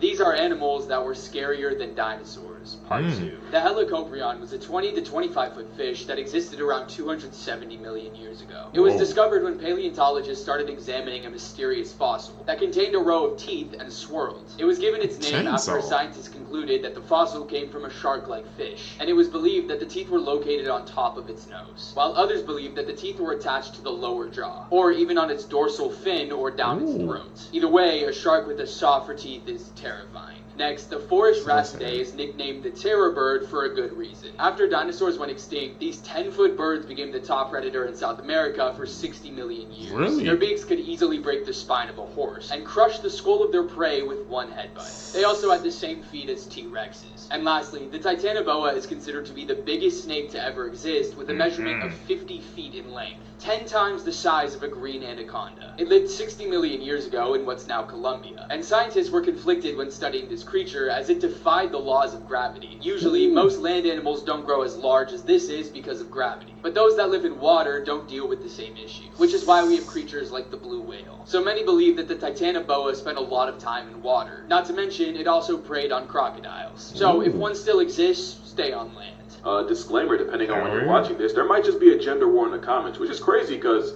we're talking about baboons, so you probably know the deal with baboons, right? Usually the biggest, most belligerent alpha males, you know, the top ape, they're the ones that get the most, you know, while the lesser males, the best they can do is get the scraps. And how does a baboon become an alpha? Oh, easy. Violence. Lots of it. It's like a vicious cycle. The most aggressive baboons are the ones doing the most gooning. The more baboonery becomes generational. Except the cycle did break at one point. There was a point, I think it was like in the 1980s or something, where a bunch of baboons ate at a garbage dump, caught tuberculosis, and took a permanent leave from life. Oh, they dead. And with a lot of the aggro males out of commission, that left a lot of mild-mannered survivors. Now, you might think they took the opportunity to start big flexing, like on some bully become the bullies type shit. Actually, no, they were in fact chill like that. Now, normally the alpha males would regularly have temper tantrums and would beat on other males, females, and if you were an unsupervised minor, you could really get the Hulk to Loki treatment. But nah, these new males were kinder. They would spend more time grooming females, but not like in the weird YouTuber kind of way. They would even babysit for other females. And you know, since male baboons leave their birth troop to join a new one, new members would see this and be like, oh, so this is what we doing?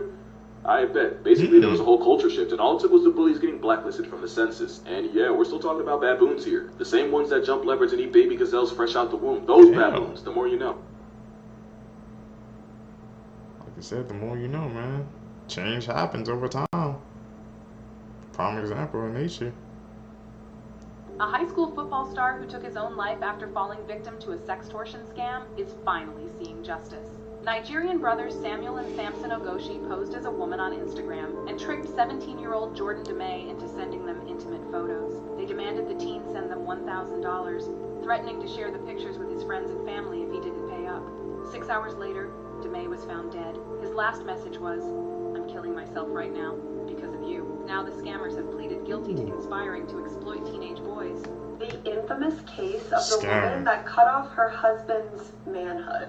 When Lorena married John Bobbitt, she thought that it was going to be happily ever after. But in reality, John started hurting Lorena the second they tied the knot. Physically, emotionally, and then he started essaying her. This guy was a huge a-hole. Unemployed while his wife worked 2 jobs, forced Lorena to end a pregnancy that she wanted to keep. Cheating on her. On top of all of that, he would go out, get super drunk every night, then come home and essay Lorena. Then one night in June of 1993, after John essayed his wife and passed out drunk, his wife Lorena went to the kitchen to get herself a glass of water, where a large cutting instrument was in plain view, which Lorena took back into her bedroom and cut off John's member.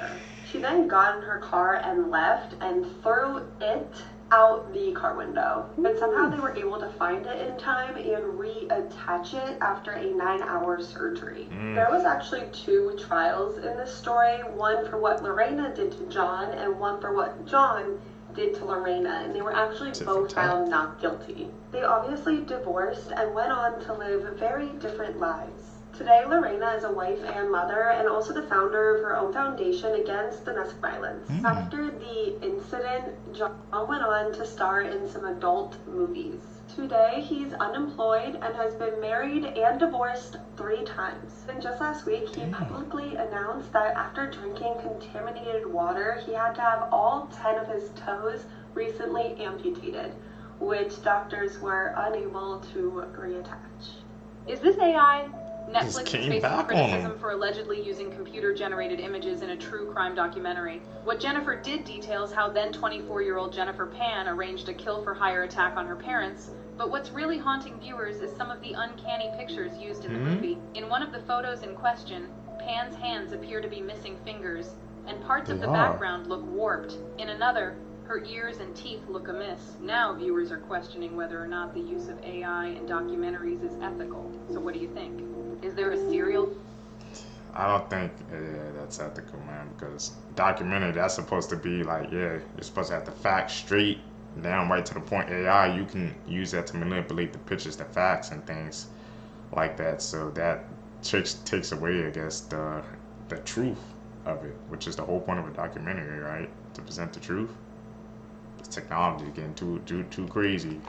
Killer terrorizing Texas. 2 bodies have been found in Austin's Lady Bird Lake, bringing the total to 12 since 2022. Police say the deaths are likely accidental due to the lake's proximity to popular nightlife spots, but rumors of a possible Rainy Street Ripper continue to swirl as the bodies keep piling up. While cops have ruled out foul play in several cases, at least one death remains unsolved. One local bartender has a hard time accepting there's not something more sinister at play, saying, "I find it hard to see how people could leave Rainy and end up at the lake. You have to walk blocks to get there." Guys, there's breaking news out of Yukon, Oklahoma this morning, where reports are that 5 individuals from the same family were all found DEAD in their home. Now, I know your first thought is that it was an MS, but the word is that it is not. It was not. This was a very brutal homicide. The word that I'm getting, of course, this is unconfirmed, but the word that I'm getting is that it was a mom and dad. They have 4 children.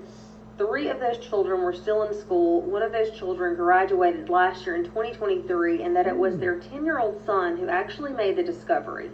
Mustang Public Schools there in Yukon, Oklahoma have confirmed that 2 of those victims were students at that school.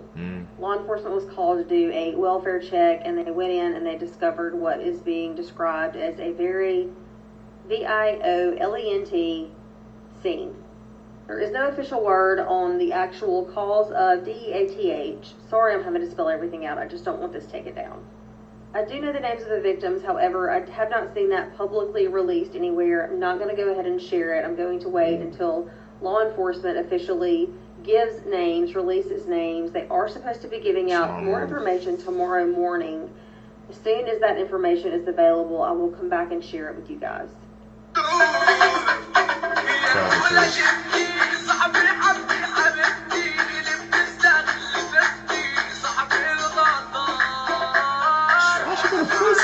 The Egyptian woman that you just saw in that video, Manar Sami, was sentenced to 3 years in prison for the content she posted on TikTok. No way. But what exactly was she posting on TikTok that got her sent to prison? Well, nothing out of the ordinary. Dancing, lip syncing, and basic innocuous content. But she was arrested in 2020 on charges of, I'm going to read this to you, inciting debauchery, immorality, and stirring up instincts. What? Yes, she was arrested for immorality and inciting debauchery with her dancing TikTok videos. Well, Manar, like I said, was eventually sentenced to 3 years in prison. No. This happened back in 2020 when a number of Egyptian female TikTok influencers were randomly targeted and sentenced to prison time. After being found guilty, she was also ordered to pay 300,000 Egyptian pounds to the government. She did eventually get out of prison though, and she's still active here on TikTok and over on Instagram too. I just couldn't believe it when I saw that video and saw that content like that got her sentenced to 3 years in prison. It's pretty wild to me. Nah, just imagine y'all doing some TikTok dances and man, a police pulls up to you and just say you're getting 3 years in prison because you were inciting debauchery. You would look at them like, what the hell are you talking about? Different laws in different places in the world. Never ceases to amaze me. She only got 3 years for dancing?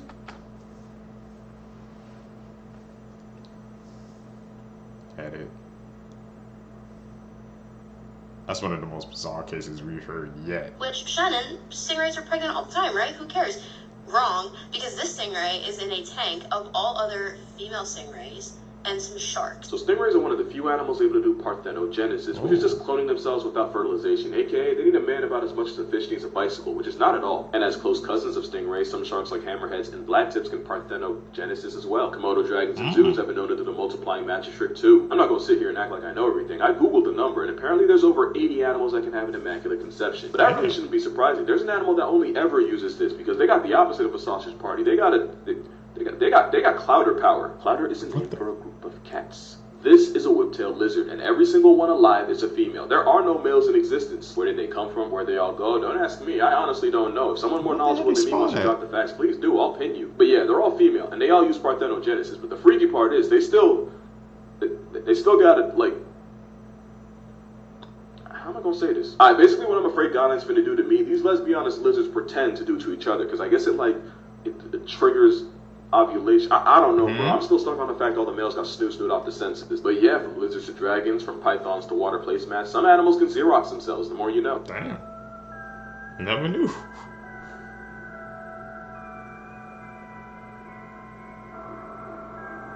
Recently, several women have been randomly punched in the face. A man came up and punched me in the face. I just got punched in the face.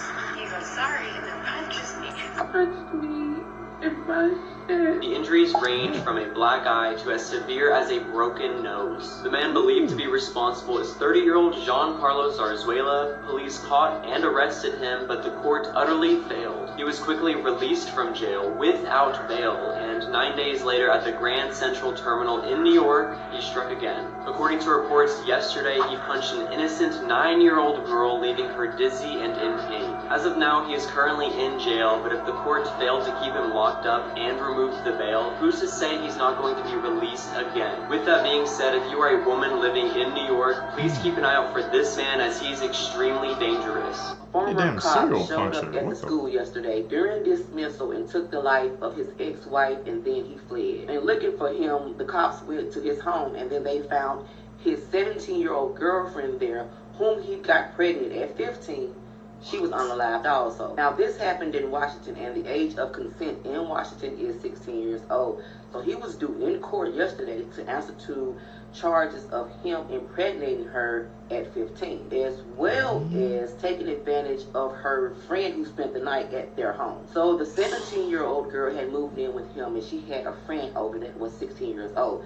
They was drinking throughout the day or whatever. Then she said that she went to bed with her friend, in the bed with her friend. She woke up to her boyfriend, who's 39 years old, taking advantage of her friend. Like I said, he had impregnated his girlfriend, and when this happened, that baby was 9 months old. But now that baby is he has abducted that baby, and he's on the run. Now the 17-year-old's name is Angelica Santos, but they call her Jelly. And Jelly's brother did take to Facebook yesterday because he thought the former cop had also abducted Jelly and the baby, but it turns out that Jelly was in his home unalive. Now, he and his ex-wife do have 2 children together.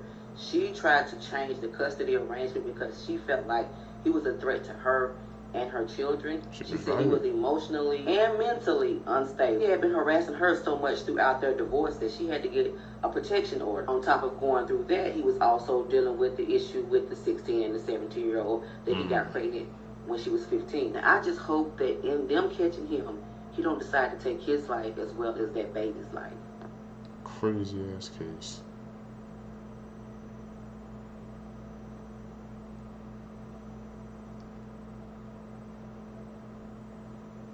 Are you tired that the police are finally going to figure out that you're the one with all the dead bodies in your basement? If so, congratulations, you once again made it to Criminal TikTok, and today I'm going over some tips and tricks on how to not become a serial killing suspect. So if you have a friend who might need this video, make sure to tag them below. Tip and trick number 1, a lot of serial killers, as they kill more people, they get more and more lazy, so they stop driving out as far and get closer and closer to their home. You're basically leading the detectives directly to your house. So make sure as you kill more people, you go further and further away. Alright, tip and trick number 2, ideally you're not even unaliving people in your own country. You see, you might know your own country more, but your own country also knows you more. If you're constantly traveling to new countries and having a little bit of fun while you're there, the police will never look in the right place because they always expect someone who lives there or had a connection to the victim to be the one that did it. And also think about it, when was the last time you heard of an international serial killer? You haven't, because they never get caught. Step number 3, I know it's very hard for some of you to limit yourself, but if you could hypothetically limit your unalivings to one every 2 to 3 months, and in different locations, the police will never connect these together, giving you a much greater chance of escaping.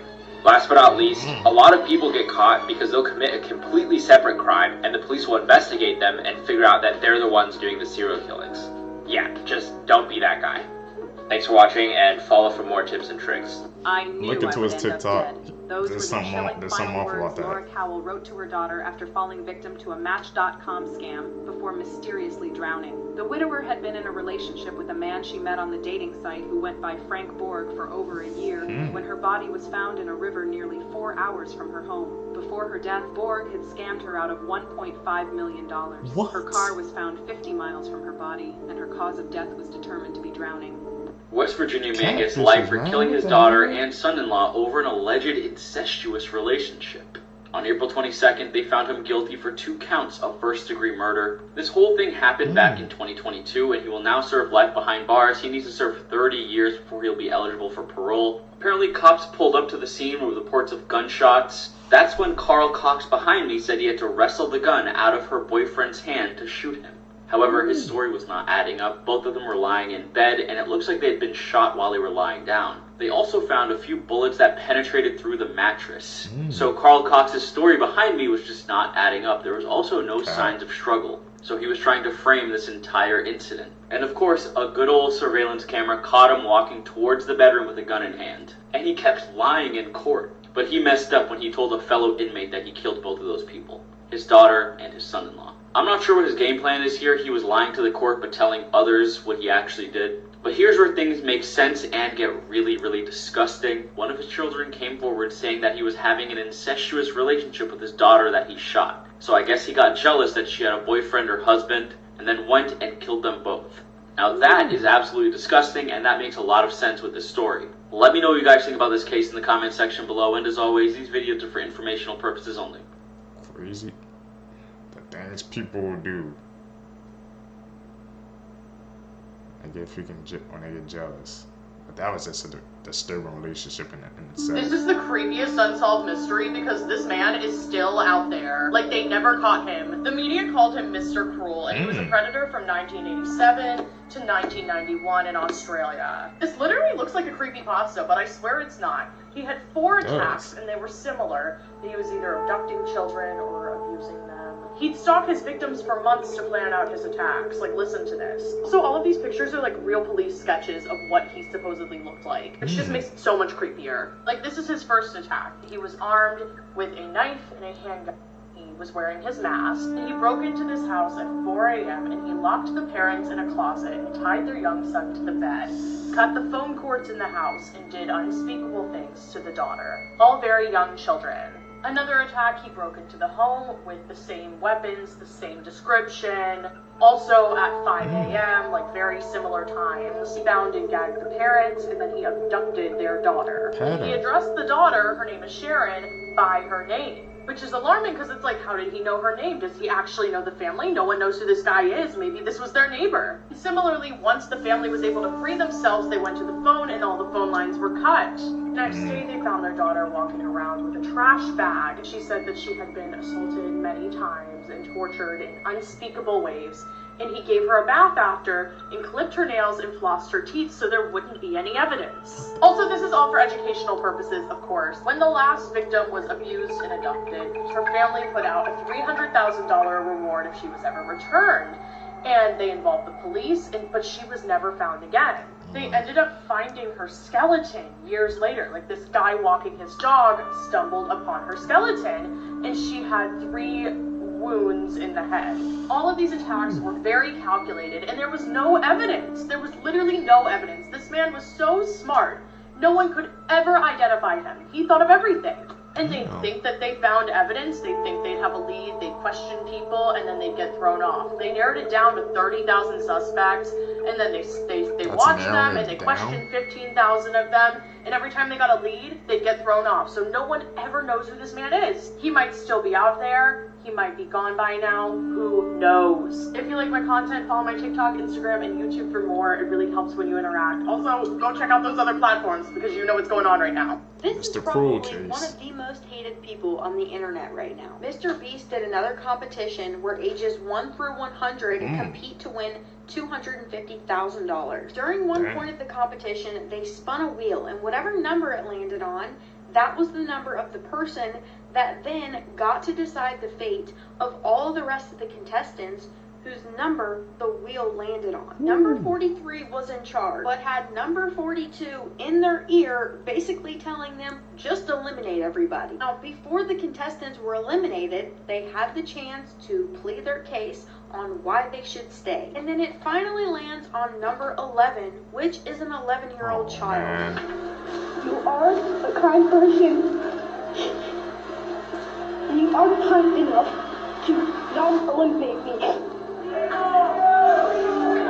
Save Gio! Save Gio! Then we had 42 in her ear saying, don't do it. Now's not the time to develop a heart, okay? 43 responds and says, okay, and proceeds to eliminate number 11. So much. You are literally the coolest 11-year-old I've ever seen. You've got tons of energy and spunk, and your future is super bright. But unfortunately, your time here is over. And number 11 cheerfully leaves the game. However, that's cold-blooded. Towards the end of the game, they blacked out everybody's queue. And if only one person left their queue, they would win $250,000, which is what the prize was to begin with. But if another person stepped out, they were both eliminated and no one got the money. Well, number 42 yelled, I'm going to walk out of my queue, which meant if anyone else walked out, then they both lose. So 42 steps out, and at the very last second, 58 also walks out, just so 42 doesn't win. She said you ain't getting that money, my guy. If you've been following, you know Alesha was abducted from her bed by 16-year-old Aaron Campbell. He's just been moved to an adult prison where he says he is terrified that he'll be targeted for what he did to her. You see, on July 2nd, Alesha was actually on vacation, visiting her dad on the Isle of View. He and his girlfriend reportedly watched Peppa Pig with her before bed, and then, like everyone there, they left the house key in the front door. Now, meanwhile, about 5 minutes away, then 16-year-old Aaron was celebrating the end of exams. He had about 15 friends over that night, but by 12:30, he reportedly got into a fight with his mom, and his attitude changed. One of his friends actually came up to his room to check on him, but he just insisted. After going to get some substances, he'd be fine. His friends then ended up leaving his house, and he texted the couple who was known to sell him said substances. And that was Alesha's 26-year-old father and his girlfriend. As we know, at 1:46, Aaron texted Robert like he always did, but with no response after 6 minutes, he decided to head over there himself. He then walked the 5 minutes to Alesha's grandparents' house where he lived, and armed with a kitchen knife, he simply walked inside. Alesha's bedroom was actually the closest room to the door, and as soon as he saw her, he, quote, knew that he had to kill her. From here, Aaron picked Alesha up, and he started walking with her along the shore. She actually woke up at one point and asked what was going on, but he told her he knew her dad and was just taking her home. Instead, he took her to the old site of the Kyles at Butte Hotel, where he inflicted 117 catastrophic injuries. Tragically, a coroner would note that he violently shook her, and he took his time. Now, come the next morning, when Alesha wasn't in her bed, the entire town started searching. And then, around that same time, her dad and his girlfriend, of course, saw that they had this missed text from Aaron. They called him back that morning to ask what he needed and to see if he could help look for Alesha, but he responded, quote, it doesn't matter anymore. And oh damn, I'm sure she's not gone too far. Now, by 8 that morning, a local searcher found Alesha's body, along with all of her clothing had been thrown into the sea. Her funeral was held about 5 days later, but her mom wasn't the only mother there upset. Aaron's mom was there too, and she actually wanted to do anything she could to help. So, she offered to check her family's security cameras. Now, when Jeanette checked these cameras, her heart sank, because there was her son leaving at the same time Alesha disappeared. She immediately went to ask him about it, but he must have had a good explanation. She ended up taking that footage and giving it to police in an effort to clear his name. As we know, while police initially brought Aaron in as a witness, he eventually confessed to the crime in detail. He was charged with murder on July 4th, but as if it couldn't get worse, he then said he was quite satisfied with what he'd done. He was then legally disowned by his parents, and for the first time in Scottish history, a judge ruled to release the juvenile's name. In the end, Aaron was sentenced to 27 years in prison, telling psychologists that he'd been having dark fantasies for years. He's already been hospitalized several times from attacks at the Young Offenders Institution, which may explain why he was training every day for this move to adult prison. Again, reports state that he knows he'll have a target on his back for what he did to Alesha. This woman poured boiling sugar all over her husband's body, and this case is absolutely mind-blowing. This case takes place in England on July 14th, 2020. Karina Smith was a 59-year-old woman and was married to an 81-year-old man named Michael Baines. I tried to find pictures of Michael, but I think none are available on the internet. Michael was in need of care due to his poor health, and because of their difference in age, Karina was able to become his primary caregiver. The two had a child together named Michael Jr., and Karina had another son and daughter from a previous relationship. But in 2007, her son Craig took his own life at just the age of 25. Before his death, he went to prison for attacking a man. Following this, Craig became distressed and spoke to his mother. He said the man he attacked was a predator, and that a predator had touched him inappropriately in the past. He said, "Mom, he's a predator." Shortly after this, Craig took his own life. Karina had formed a relationship with Michael while he was in his 40s and her in her 20s. She said the relationship was positive at first, but that was until his age began to become more noticeable. And things started to deteriorate as he aged, but despite this, she still provided Michael with the care he needed. On the 13th of July 2020, people who knew Karina said she had been acting differently and was described as angry and very upset. This was because her daughter had opened up about some horrific trauma both she and her now deceased brother had experienced at the hands of their stepfather, Michael. Karina's daughter told her that when they were younger, Michael would take advantage of them both and would touch them inappropriately. After Karina heard these allegations from her daughter, she remembered what her son told her about being attacked by a predator. The guilt of Craig's suffering from such a fate stayed with her for years, and a deep rage began to burn inside of her. On July 14th, 2020, at around 10 a.m., Karina returned to her home that she shared with Michael. She entered the home and grabbed a bucket, along with 3 kilograms of sugar that she had just bought. She then began to boil a large amount of water, creating a boiling syrup. Once this concoction was ready and scalding hot, Karina slowly entered Michael's bedroom. Michael was fast asleep and totally unaware that his wife was standing over him holding a bucket filled with boiling sugar. Filled with rage, Karina began to pour the boiling sugar all over her sleeping husband's body. Michael woke up and began to scream as the liquid destroyed his skin. This mixture of sugar and boiling water is often referred to as prison napalm, due to the horrific burns it can cause. Once the bucket was empty, Karina ran over to her neighbor's house, which was 9 doors down. She banged on the door until the neighbor answered. Karina didn't know her well, but told her what she had done. The neighbor called the police and explained what happened, and when the police arrived, they entered the home and found Michael whimpering in bed with skin on his arms and torso beginning to peel off. Michael was rushed to the hospital and Karina was arrested. Karina was then asked why she did this to her husband, in which she explained what her daughter told her, and that she became so enraged that she poured the liquid all over her husband. Michael was able to be stabilized but suffered burns to 36% of his body, and 2 weeks later Michael passed away from his injuries. Karina was then charged with murder and was then found guilty of murder, and she was sentenced to life in prison, with a minimum term of 12 years. Cases like this always cause division. To some, Karina was a hero and someone who took revenge to protect her children, while others see her as a reckless murderer who killed her husband based off one simple allegation. So let me know your opinion on this crazy, crazy case. Man. That kids told her, she just snapped. And when that rage boils inside of you, you don't know what it will make you do. Guys, if you guys stay with me to the end of the video, you're a truth seeker, seeking the truth. I really appreciate that, man. Can you guys subscribe to the channel, smash that like button, also hit that post notification bell. Have you guys noticed I've changed up my style, man? Like I said, you guys told me to quit the pausing. I like trying to limit to 3 or 4 times a video. I'm letting them play out. Hold my thoughts till after, man. I said stop saying seeker, so I'm gonna stop saying that. I'm gonna say it a couple of times, man. But that's our community, man. That's what we called, and I just want to grow that, and I know we can do that together. So greatly appreciate the support, man. Like I said, these changes are coming to the channel. Guys, stick with me, man. We're gonna end April off strong, man. Can I get a like clapping emojis in the comments, man? I haven't missed a day of April. Haven't missed a day yet. Daily uploading.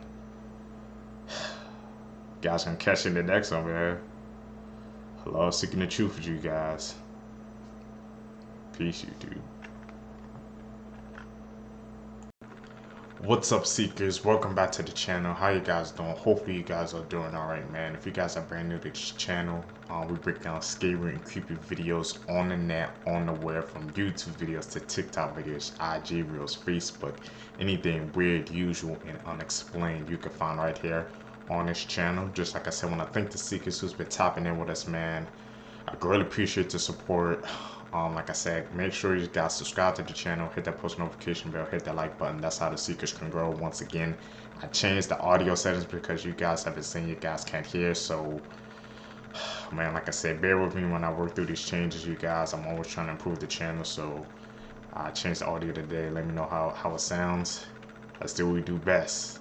Let's seek the truth.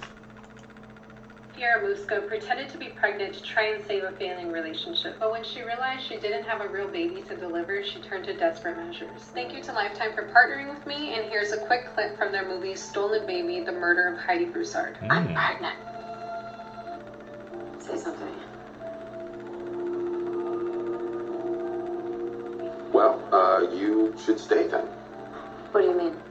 It means you don't need to move out, at least until the baby comes, right? Well, I can see if my other place is still available. No, please, please stay. I want to make sure the baby has everything.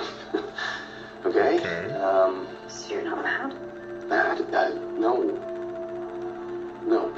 This is not how I would have planned this, but, hey, I mean, I've always wanted a family. You can watch this movie and other ripped from the headlines movies for free all of April at mylifetime.com/watchripped. Should we check that out, seekers? AI to create fake photos of a murderer. I'd heard of this case before, and watching the documentary last weekend, it seems like Netflix had gotten exclusive photos. What Jennifer did is a true crime documentary on Netflix about the case of Jennifer Pan. She hired a hitman to kill her parents and hide her double life. Several articles online point out these photos. It seems like she's missing fingers, which is a trademark of AI.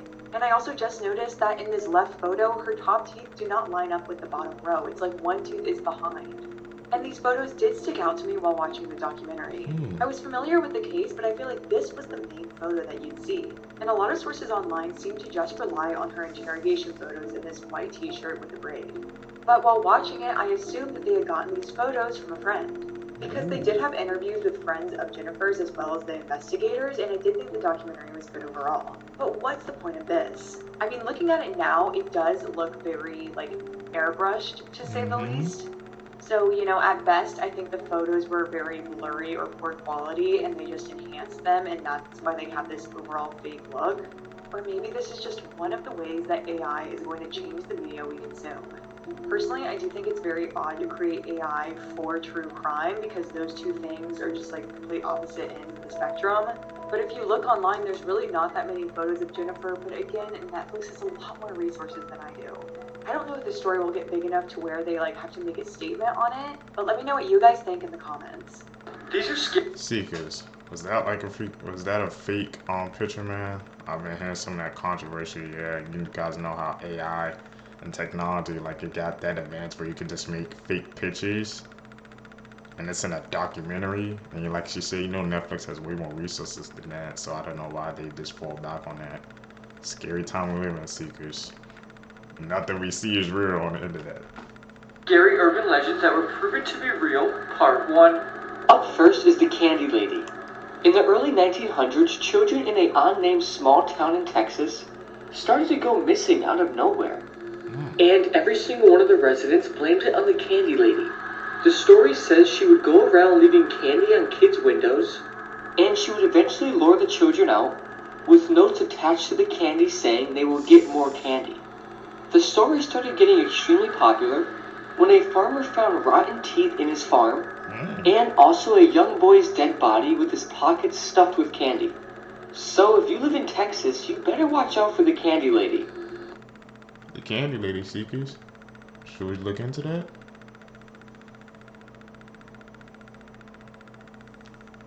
These urban legends, man. There's always a story behind them, seekers. Would do something like this to my beautiful baby. She hurt nobody. She harmed nobody. A devastating crime has struck the community of Milwaukee, Wisconsin. A 33-year-old man named Maxwell Anderson has been charged with the murder and dismemberment of 19-year-old Sadie Robinson. Anderson, a former high school football star and son of a local millionaire insurance broker, allegedly took Sad out on a date before killing her. Sade was reported missing when she didn't show up to her job at a local pizza shop the day after her date with Anderson. Vehicle fire responders discovered that her car had been set on fire and went on to discover parts of her dismembered body in the park. As the former football star's residence was investigated, investigators found clear signs of a crime. Blood traces on a bed and walls leading to his basement, along with several gasoline canisters. He was arrested on a traffic stop later that day. Not only had Anderson worked in the insurance business with his father, but he also described himself as a bartender on social media. It was in this profession that he met Sade, as he had previously worked at the restaurant they went to on their date. A former co-worker described Anderson as erratic, often getting very drunk at work. Another former friend of Anderson's mentioned an unusual occurrence when he visited Anderson's home and found a massive hole he was digging in his backyard. Robinson was a beloved figure in her community and was working toward a degree in criminal justice at the Milwaukee Area Technical College. Anderson's history includes past convictions for battery, domestic abuse, and drunk driving. As the community comes to terms with such a heinous act, we mourn alongside Sadie's family, friends, and all those who loved her. The girl you were looking at... Seekers, you can't even go on a simple date anymore without an incident and a tragedy. That's how you gotta watch the people you decide to spend your time with, because you never know the dark side they have behind them. Like, he had a history of that. Obviously she didn't know, but she met him there too, and like they were known in the community, and he's the son of a local millionaire. Stuff like that just happened. Twists and turns. And has no idea that she's about to take the most unexplainable photo in history. This is 5-year-old Elizabeth, and this is her father Jim, who instructed her to sit down so that way he could take a picture of her in her brand new dress. He took a total of 3 pictures while his wife and his other daughter stood right beside him. When the photos were developed, Jim found on the second photo there's a large humanoid figure standing behind him that resembles a spacesuit. The couple came out and said, "We were in an empty field, there was no sort of bystanders, and I think we would have known if somebody was standing behind our daughter." Jim had the photo examined by Kodak Lab, and they said the anomaly in the picture is original negative, which means this thing behind her is physically present there, like it's real. This picture was taken in 1964. Obviously there was no sort of Photoshop, but if you think that's the craziest part, listen to this. This all made headlines, and Kodak Labs offered $1 million to anybody who could disprove this photo. And to this day, it has never been paid out. More recently, people have been saying they have debunked this by saying it's really her mother standing behind her. And I don't know, her mother was wearing a blue dress that day, and they basically said the overexposure from the light made it look white. Here are the pictures side by side, and you kind of let me know what you guys think. So is this Jim's wife in the background, or is this something we've never seen? Make sure to like and follow for tomorrow's video. Did you know Gordon Ramsay survived a terrifying murder attempt? Gordon Ramsay is a British celebrity chef, well known for TV shows such as Hell's Kitchen and Ramsay's Kitchen Nightmares.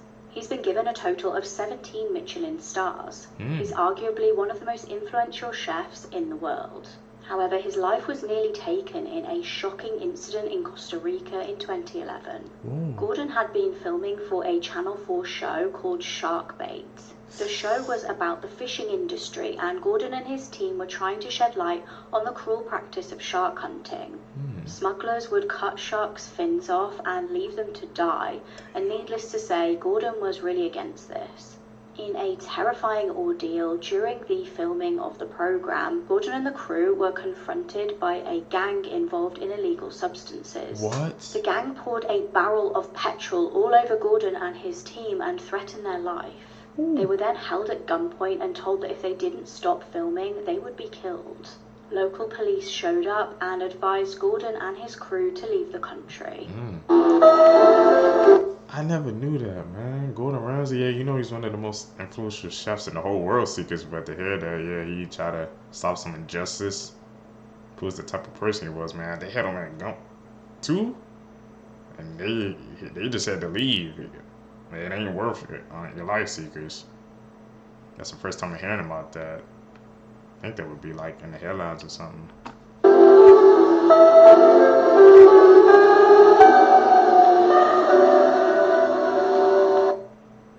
I'm out.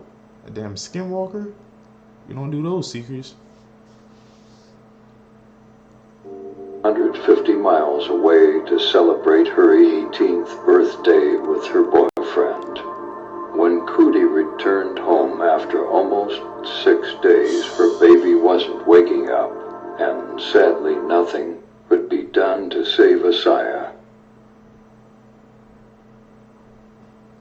Have you seen a guy in the picture that shows up with an upside down face? What are you talking about here? There's an urban legend, so in pictures of tragedy, there's always a guy somewhere in the background with an upside down face. What? Like an upside down face. This is shown through history, fam. Trust me. So this whole thing started with an artist. It's a guy with an upside down face with a big grin, and every time he's shown in pictures, it's always in tragedy because he loves feeding off people's bad energy and traumas. So I'm gonna show you a few pictures. Is it like popular pictures? Popular pictures. This is very old. In a car crash.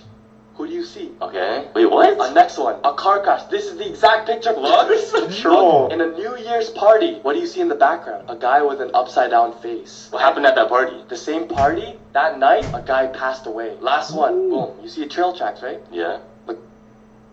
Okay, stop. The upside down face guy. We're going to have to look into that. This is really a headline you'd only see coming from Texas. 10-year-old boy reportedly admits to fatally shooting a stranger in the head back in 2022. And this is also while the man was sleeping. The victim behind me is Brandon Raspberry. Brandon was employed at an RV trailer company, and when he didn't show up to work, his boss got worried and went to his trailer to see what was going on. When he went inside, he found Raspberry just dead there. When deputies arrived at the scene, they found he had one single gunshot wound to the head, and his body had been dead for about 2 days before anyone found him. Now, this happened 2 years ago in 2022. Listen to this. Now, just a week ago, a principal reported a 10-year-old kid saying that he wanted to kill and hurt another student on the bus. A deputy just came and talked to the kid, asking what's going on. That's when the child admitted to shooting somebody 2 years ago. They took him to the station to interview him, and he went in detail about how he shot a man in a trailer. This was Brandon Raspberry. Apparently, the 10-year-old grabbed the gun from his grandfather's RV. The child also said he didn't know Brandon personally, so he just shot this guy randomly while he was sleeping. So at the time of the shooting, the kid was about 7 years old.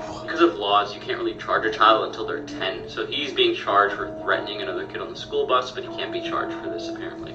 Let me know what you guys think about this in the comment section below, and as always, these videos are for informational purposes only. Holy crap. Seekers, man, it seems they just be getting younger and younger.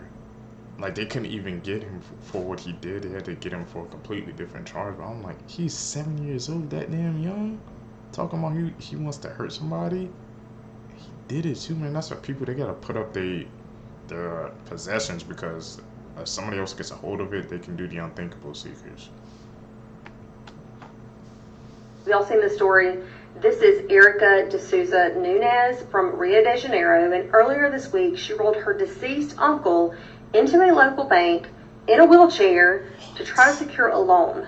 Now, behind me is the deceased uncle. I'm not going to show him here. However, you can see the video of this on TMZ.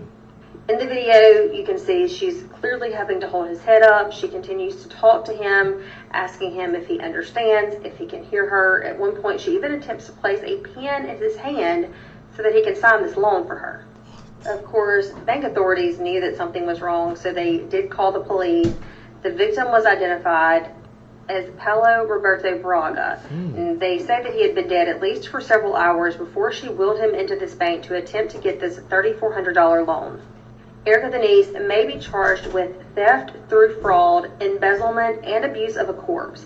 Now authorities are trying to decide the cause of death of this man and if he has any other family members or if anyone else is involved. Things people do for money, Seekers. He was gone, but she still wanted that money. $3,400 too? That's a small amount. Never do this. This man was walking down the street when he encountered a very strange woman, not knowing who she really was.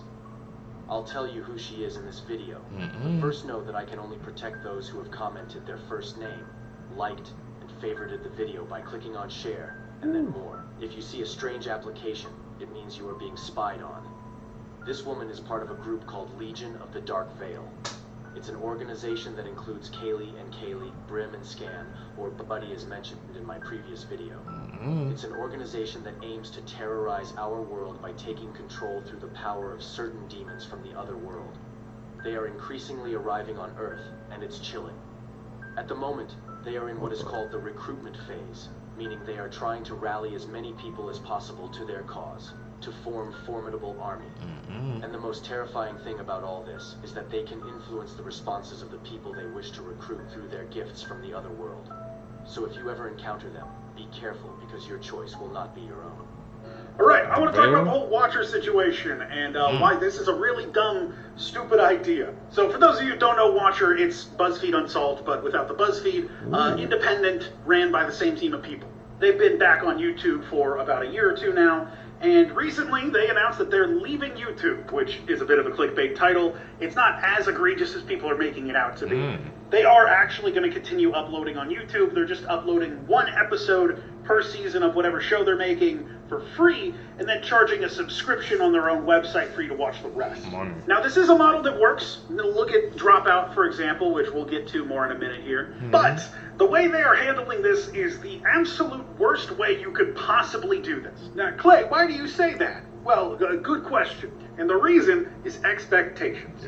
Now, in an interview with Smosh, Rhett and Link talked about how they set expectations when they launched Good Mythical Morning so that they would not hit any road bumps as far as doing sponsorship deals or things like that.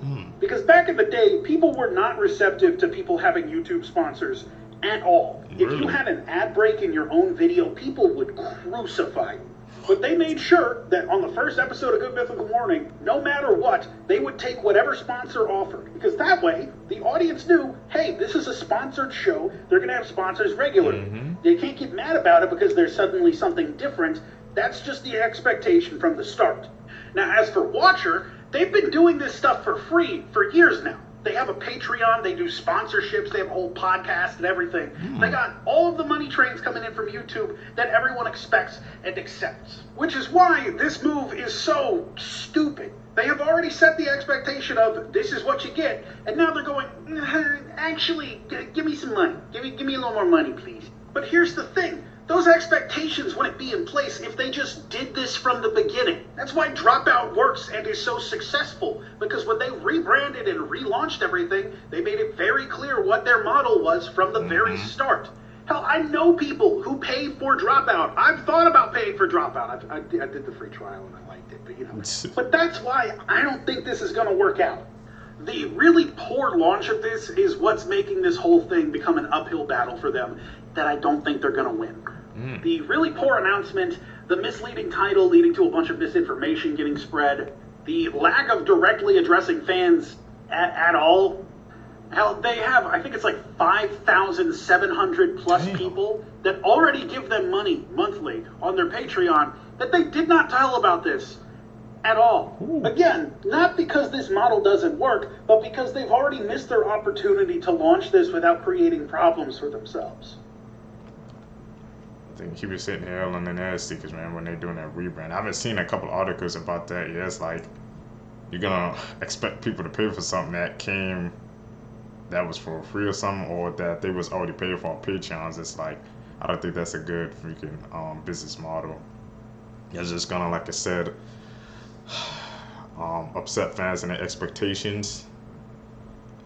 Like I said, if they would have did that when they rebranded in the beginning, maybe, like I said, it could have worked. But I'm telling you, man, things people do for money, and they have all that support on Patreons and stuff like that. So you already know they got probably like a good chunk of money coming in, but maybe it's not enough and they just need some more. But I'm telling you, man, the things people do for money, it's crazy, Seekers.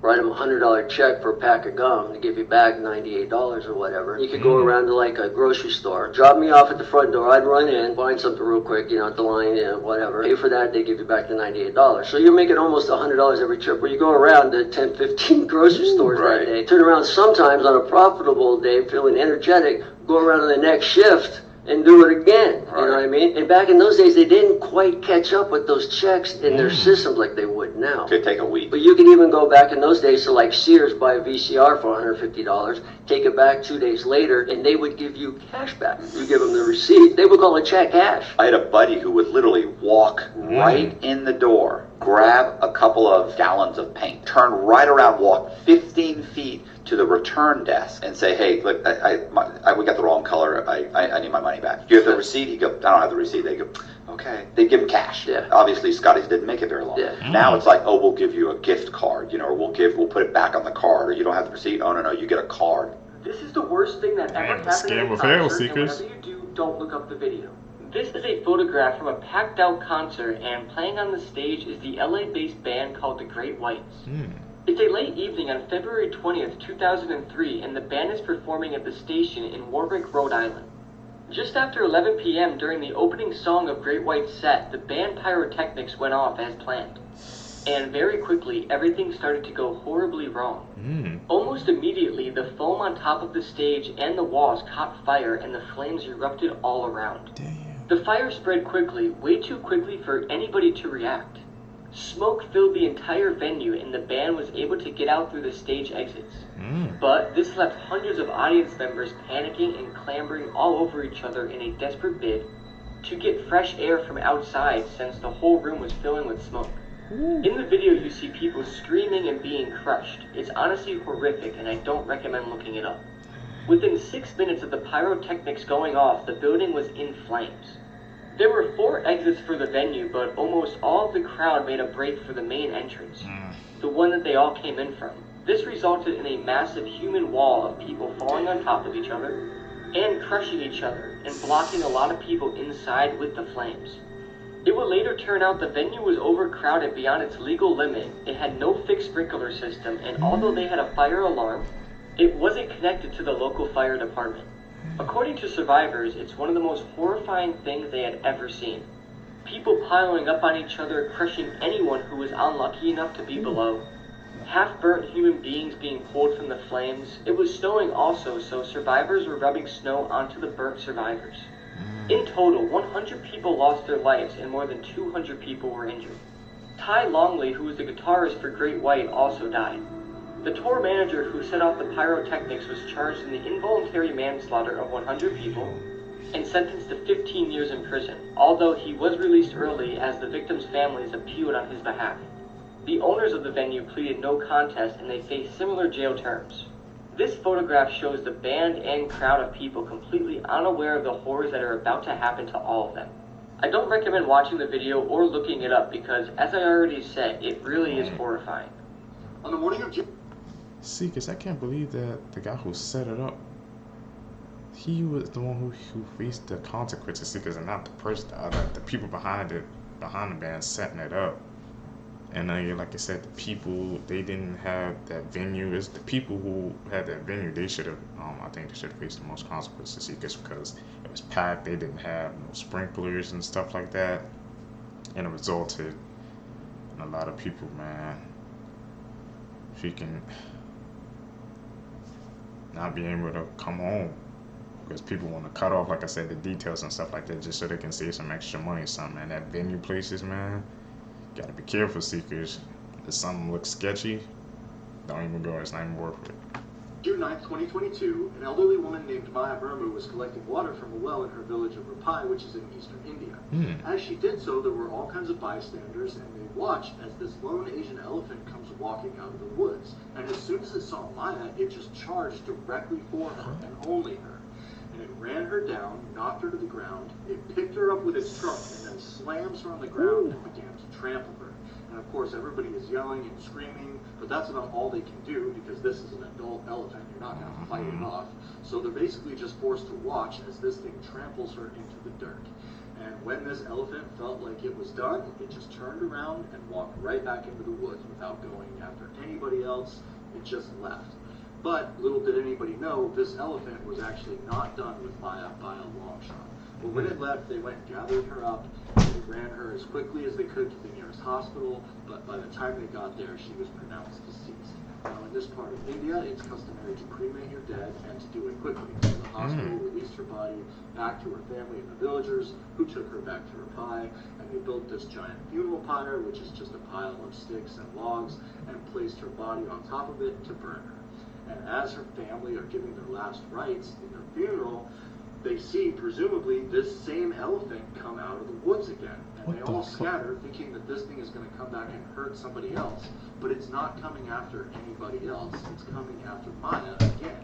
It runs up to her funeral pyre, and of course, she is deceased, but all the same, this elephant picks up her body with its trunk and slams her into the dirt again and begins trampling her again. And when it does this, it's trumpeting and making all these vocalizations, which seemingly call the rest of its herd, a further 11 elephants, come out of the woods. And when they do, they start doing damage to some of the village homes. But what's interesting is they damaged 3 homes, but they only completely destroyed 1. And the one they destroyed happened to belong to Maya. Not only did they destroy her home, but they also killed all of her goats. And that was the only thing that they killed. They didn't go after any other animals or any other people. And the villagers, they were backed way off, and when they thought all the elephants had left, they came back to see the damage that had been done, and all the elephants had left, except for the initial one that came from Maya's body. It still had her body on the ground, and it was still trampling it. But eventually that elephant also left. But they captured video of all of this, this thing coming back and destroying Maya's body. And when that video hit the internet and went viral on Twitter for a while, people were just really confused as to why this elephants who are not known to be violent animals, did this to this person. And people started to come up with all kinds of different theories, like she was a poacher or she was working with poachers. But it's important to note there's no real evidence to this. That was all started on Twitter. We don't know why this elephant had it out against Maya, but clearly it did. Seekers, man. I'm gonna need some of my fellow seekers to look into that case, because it's like they just came back to keep attacking Maya. Like, something had to have happened. Like I said, I don't know if she did something to a group of elephants or something like that. But for an elephant to like specifically target her and her alone, that's very weird, seekers, and bizarre. First time hearing about that. Well, you guys got any theories and stuff? Like you said, maybe she was working with poachers or something else that happened and went down. That's what made the elephant target her.